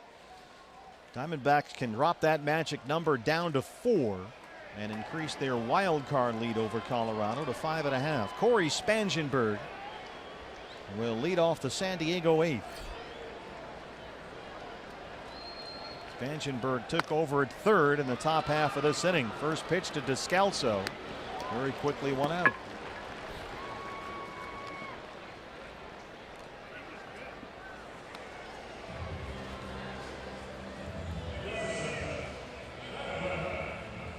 There's Manuel Margot, who has absolutely been a shining star in center field all season long, but somehow that Archie Bradley single got behind him and rolled all the way to the wall, way back there in right center. Right where just about where that palm tree is out there in the middle of your screen. That's only the third error that Margot has made in 118 ball games this year. How do you think Archie's fixed for adrenaline right now? I'm not sure. That's a long way from home to third. He wore himself out. Curveball there, 1-1.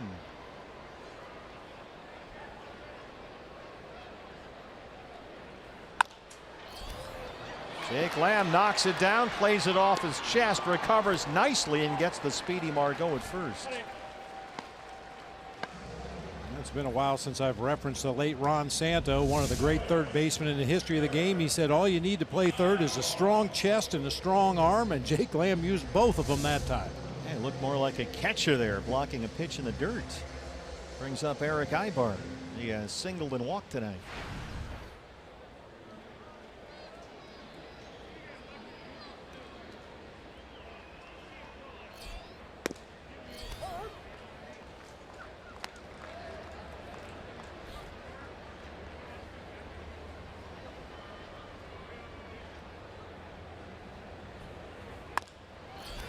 Ibar slices one the other way. It drops in front of Peralta. A two-out single.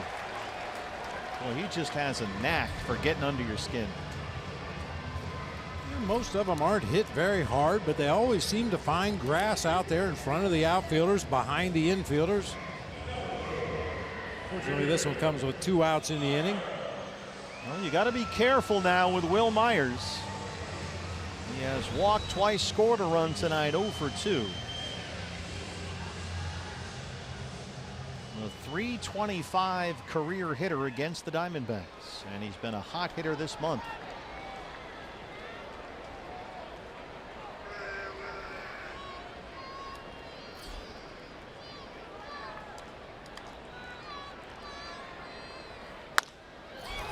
Look out. That one just missed Quinn Walcott, the umpire at first.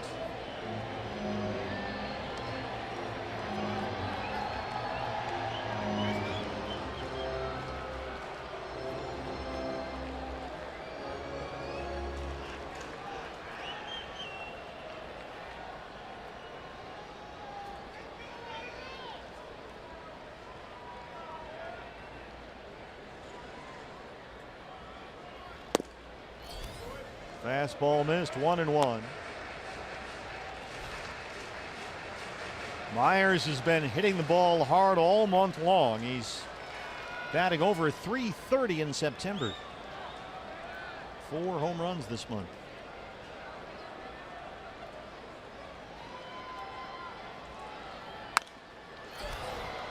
.98 from Bradley, and it's 1-2. D-backs in the top of the 9th will have 2, 3, and 4 due up. Marte, Goldie, and Martinez. Renfroe has homered twice tonight. He's on deck. The closer, Brad Hand, the left-hander, ready in the Padre bullpen. 2 outs, 1-2 on Will Myers with Ibar at first.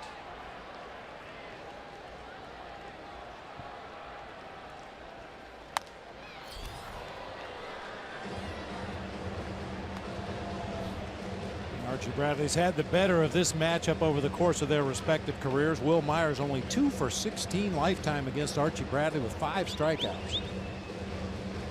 No need to make this interesting now. Let's keep it at 9-6, especially with Renfroe on deck.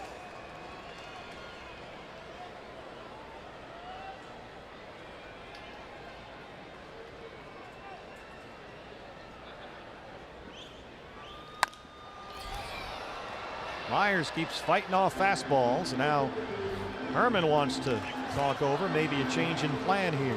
Archie can't quite sneak that high fastball by Myers, and Myers can't quite catch up to it.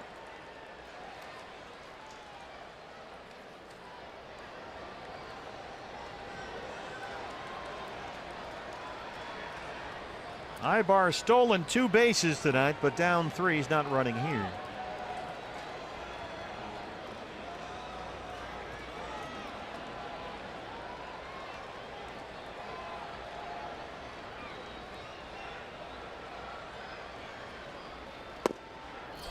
In with a fastball that time, and it's 2 balls and 2 strikes.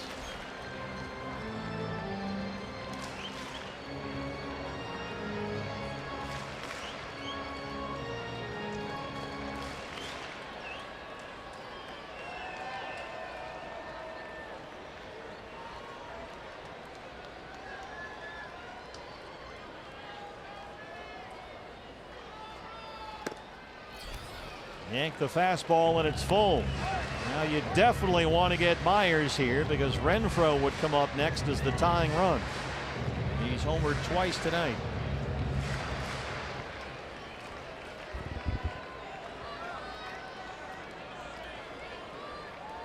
Goldie will play behind the runner Ibar at first. He'll be off with a pitch. 3-2, 2 outs.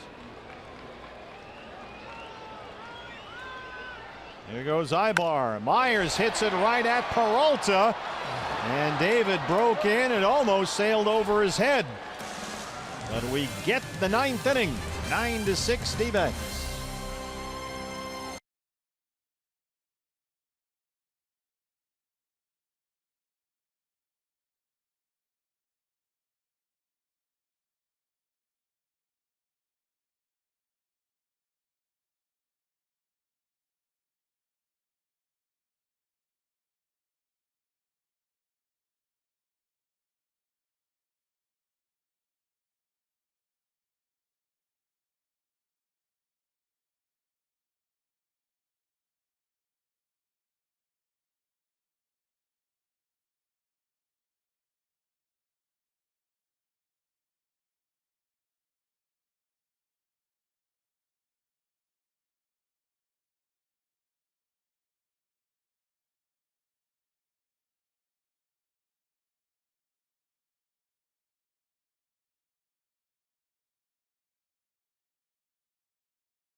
San Diego, Steve Berthew, Bob Brenly, and Todd Walsh with you. D-backs a chance to salvage the series finale here.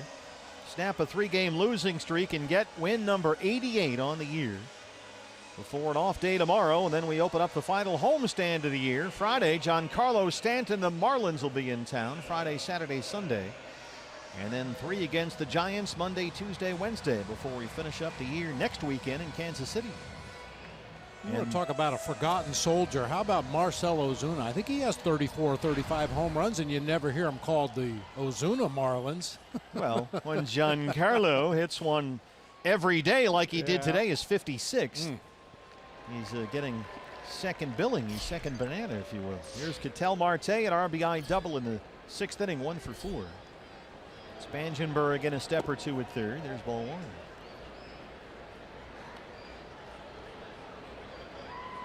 Diamondbacks for the moment holding a 5-game lead over the Rockies for that first National League wild card. A win tonight would make it 5.5. Colorado shut out at San Francisco today 4-0. By Mazzoni on the mound. Ibar collects it, bobbles it, and drops it. And Marte's aboard to start the 9th.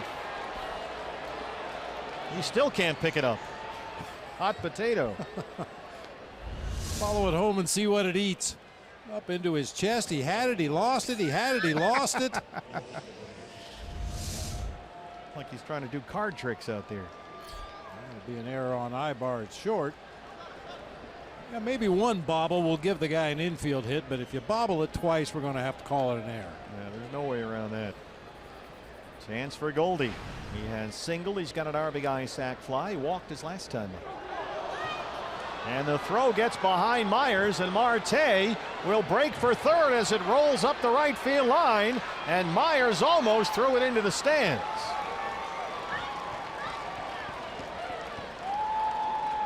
Oh, it's turned into a snowball fight in the Padre infield. Pickoff attempt went way up the right field line. Threw it back to Will Myers right that time. We've talked about the way Will Myers holds runners on at first base. If you're going to make a pickoff attempt, it needs to either be right at him or on his left side. And that time Mazzoni threw it way to his right side. So Marte reaches on the error by the shortstop, gets third on the throwing error by the pitcher Mazzoni. And here's Goldie. Chance to tack on a run right here. Fernando Rodney warming up in the D-back bullpen.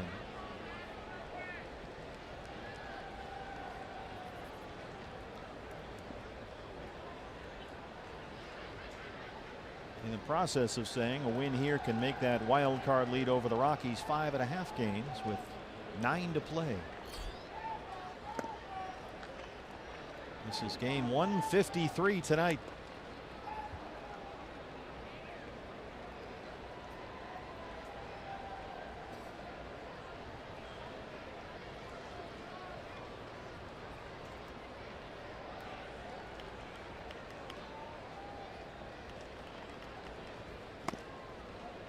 Fastball up, and it's 3-0.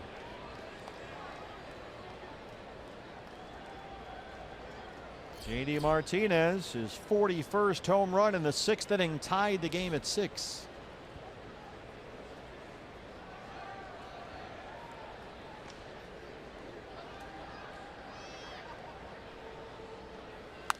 Goldie takes a hack at a 3-0 fastball. We've seen a little more of that this year from Paul Goldschmidt, a guy that in the past just refused to swing at a 3-0 pitch because he figured that pitcher still has to throw me 2 more strikes even if I take a 3-0 strike. But this year he's been looking to jump those pitchers out there on 3-0. I like it. 9-6, 9th inning. Let's try to knock one out of here. Why not? Why not? Yeah. 3 balls and 1 strike. A little late on that one, breaking ball, and it's full 3-2.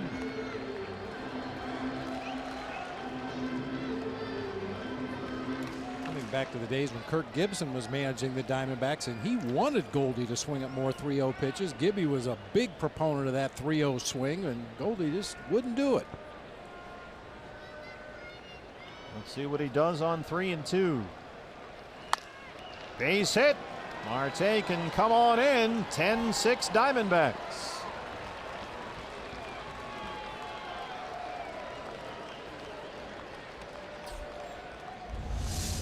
Two-hit, 2 RBI night for Goldie. Picked on a high breaking ball that time and bangs it right back up the middle. Padres had the infield drawn in. Nobody can get to that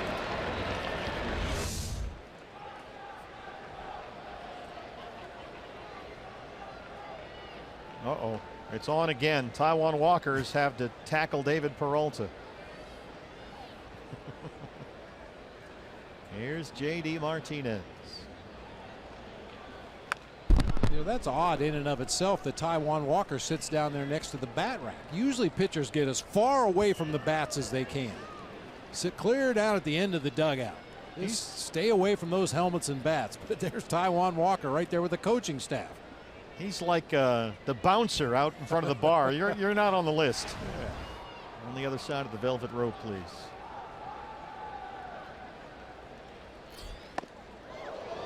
Fastball under the chin sends JD Martinez down.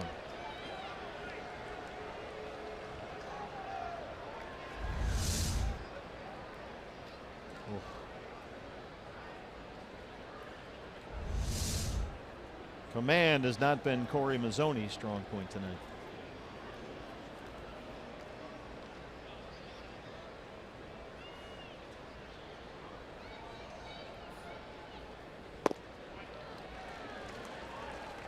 Fastball up and in, slider down and away, 1-2. Well, since he once was a member of the Padres, after he played for the Dodgers, Steve Garvey was a guy watching that knockdown pitch. We were told never, ever knock Steve Garvey down. Why? Because the next pitch was going to be a line drive right back at the pitcher's forehead. In the air, center field, Margot's out there. We've got Goldie at first. He will go 1/3 of the way there, and then once again the ball gets thrown away by the Padres. Steve Garvey could do that on command. Well, it seemed like it. Yeah, I mean, he would bounce up like there was a spring on his back. When you knocked him down, he would hit the dirt and immediately get back up to his feet and take his foothold in the batter's box and just stand there and wait for the pitcher to throw the next delivery. Had those Popeye forearms. Don't upset him. Just pitch him tough. Try to get him out. If you do come inside, keep it below the shoulders, but don't knock him down. Daniel Descalso.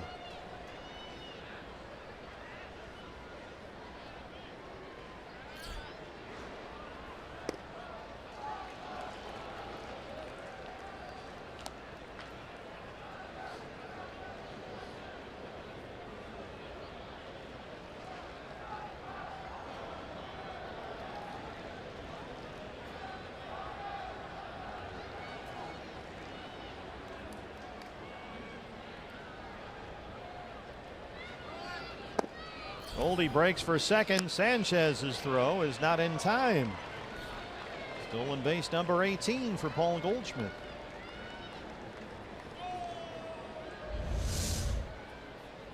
Pretty good jump over there at first base. Hector Sanchez doesn't even bother to get up out of his crouch. You could see Ibar trying to decoy Goldie into believing there wasn't going to be a throw to second base. He was just kind of standing straight up, trying to get Goldie to slow down and go into second base standing up, but you can't fool that man. 1-1 on Daniel Descalso.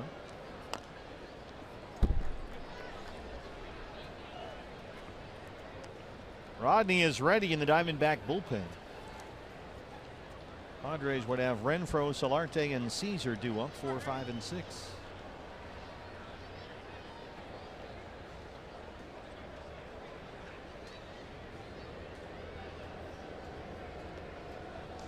D-backs tonight, 10 runs on 10 hits. The bats have come alive.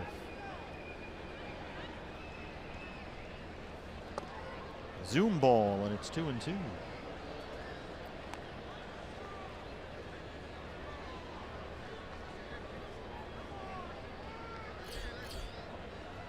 Jake Lamb on deck. He has homered and walked tonight. Scored twice.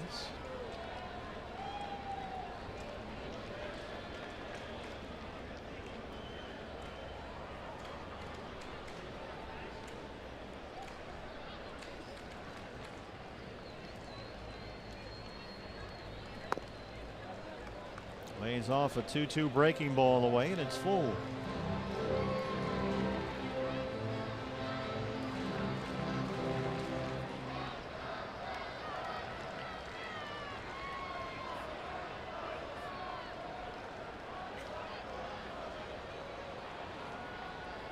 Closing in on a 4-hour game here. It's going to be a mad race to the airport. Yep, they have a curfew here at the local airport.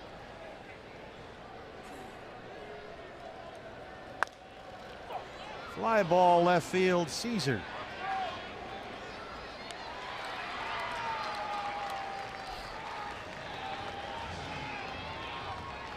One more chance for Jake Lamb now. Jake homered in the second, his 28th of the year. Walked and scored his last time up.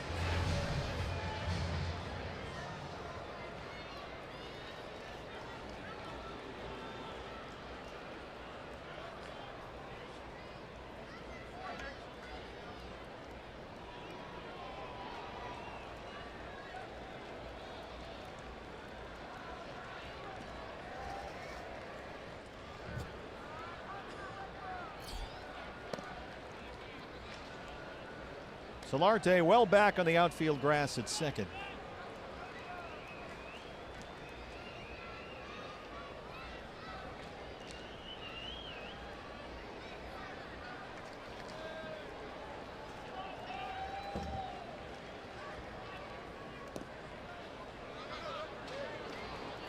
Goldie stays put, 2-0 on Jake Lamb.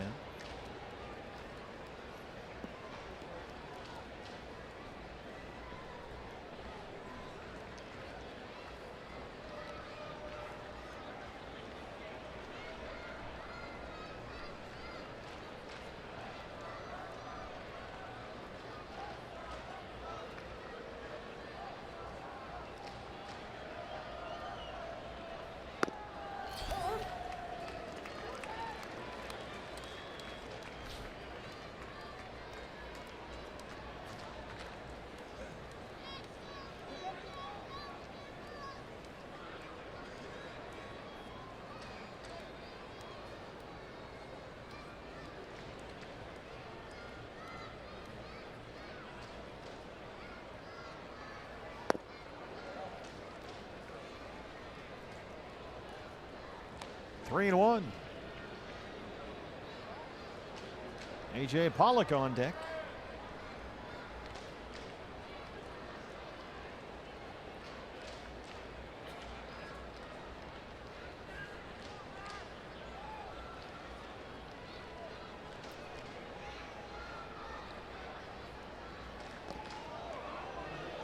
He didn't go, Ramon DeJesus, and there's ball 4 to Lamb. Jake's second walk tonight.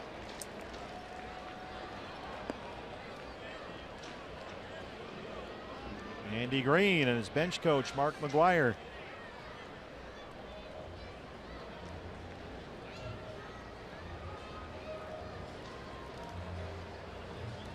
Big Hector Sanchez. I had to look in the media guide. He's listed at 6 foot 235. I think that may have been several years ago. He's shrunk since then? I don't think so.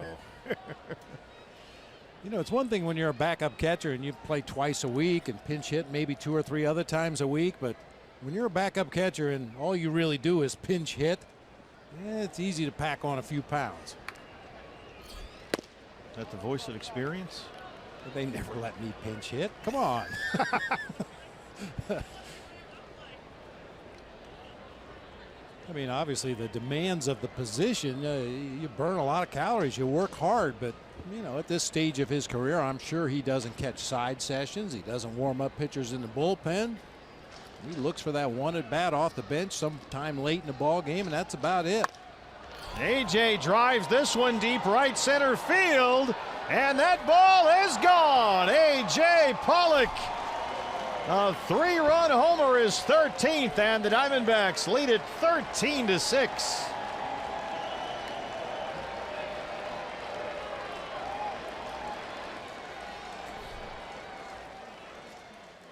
AJ 2 homers last night. The 3-run homer in the 9th inning tonight. And the first 8-homer game here at Petco Park. A long drive to right center field. That would have cleared the old fence. 4 homers for the Diamondbacks and 4 for the Padres.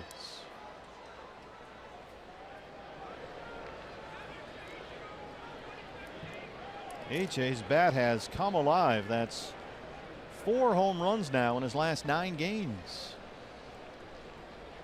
15 RBIs in his last 9 games. Here's the Herminator.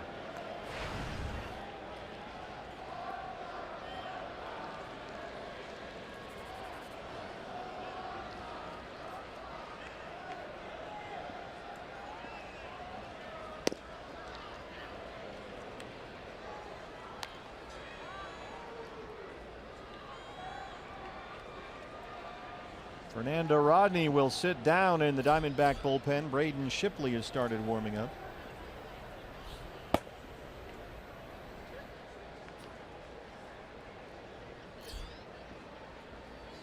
Shift is on for Herman.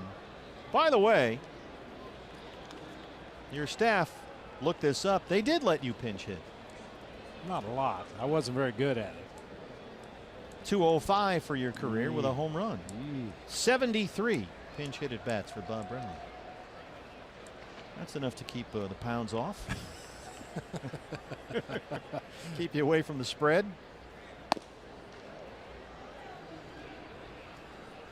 Yeah, pinch hitting and being the designated hitter were 2 things I just never gravitated that direction. Just No matter what I did, I never seemed to be able to get into rhythm with the game coming off the bench. Well, everybody says that pinch hitting is the hardest job there is. Urban strikes out, but the Diamondbacks add 4 more. They lead it 13-6.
Games, a 3-run homer has made it 13-6 in a game the Diamondbacks once trailed 6-2. Braden Shipley on to clean up the 9th inning. It's the Gash line call to the bullpen. Diamondbacks had one other comeback this year of 4 runs. Came back in a big way here tonight after trailing by 4. Hunter Renfroe, Jon Hervey Solarte, and Matt Caesar due up in the San Diego 9th inning, 4, 5, and 6. Renfroe has homered twice in the ball game tonight. There have been 8 home runs in a game at Petco Park. 4 by the Padres and 4 by the Diamondbacks. For the D-backs, Peralta, Lamb, Martinez, and Pollock. For the Padres, Renfroe 2. And Villanueva and Gale both hit their first career Major League home runs. If you told a baseball fan, hey, they hit 8 home runs at Coors Field today, yeah, big deal. Yeah, what else is new? They hit 8 home runs at Wrigley today, well, the wind must have been blowing out. But if you tell a baseball person they hit 8 home runs at Petco, wait a minute, that can't happen. Almost never does. Diamondbacks, I guess it was appropriate that Peralta led off the game with a home run. David's 14th of the year. Jake Lamb had a solo shot in the second. It was 2-0 Diamondbacks. Rocky Gale's first big league homer, tied it at 2. And then Hunter Renfroe in the 3rd hit a 2-run homer, and then hit another one in the 5th inning. And at that point, the Padres led 6-2. But the Diamondbacks have stormed back with 11 unanswered. 4 in the 6th, 1 in the 7th, 2 in the 8th, and 4 in the 9th.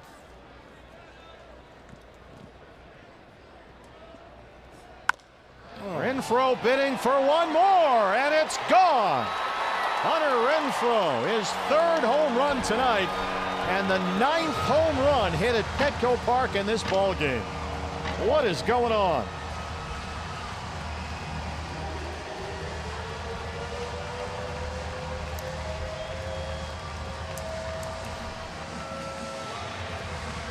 Nine home runs at Petco tonight. That looked a little bit like his swing on the 2nd home run on a Robbie Ray breaking ball down in the zone. This one just a screaming line drive that hit the facing of the 2nd deck and ricocheted all the way back into left center field. Renfroe 4 homers in this series, 3 in tonight's ball game. Here's Jon Hervey Solarte 0 for 4.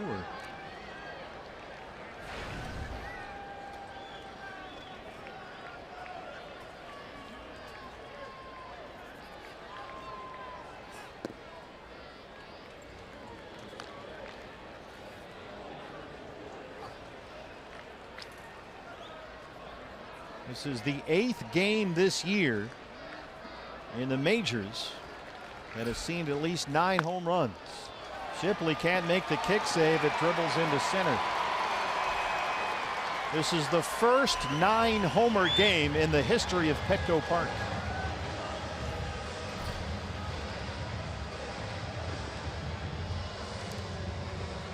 Matt Caesar now. I'm sure there have been 3-game series in this ballpark where both teams didn't hit 9 home runs. Easily. 4 gamers. Well, Mike Butcher's got to get out there and see what's going on with Braden Shipley.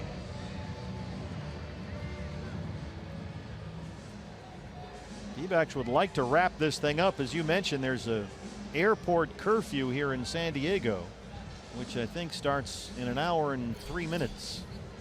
So it's going to be a quick getaway tonight. If we can wrap this up, Chaffetz will have to get up and busy now with the Diamondback bullpen. He's up and throwing in the bullpen as opposed to throwing up in the bullpen. The words of the late great Jerry Coleman, the Colonel here in San Diego. They once looked down there and said, Rich Folkers is throwing up in the bullpen.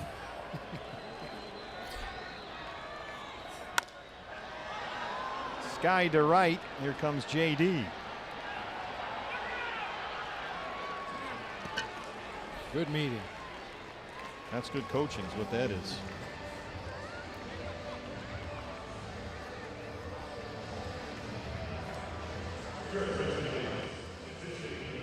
Pitcher spot is right here. Travis Jankowski will take the at bat. 148, 1 extra base hit all year. 0 for 4 with a couple of strikeouts in the ball game last night.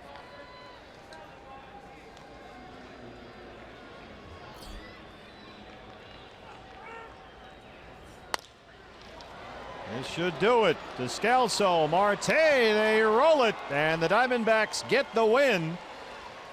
Win number 88 on the season for the D-backs. The magic number drops to 4, and the National League wild card lead is at 5.5 with 9 to play. Good bounce back game here for the Diamondbacks. They finished this road trip at 3-3 through San Francisco and San Diego, and 6 more X's on the calendar, right where they were when they left Chase Field to go on this road trip.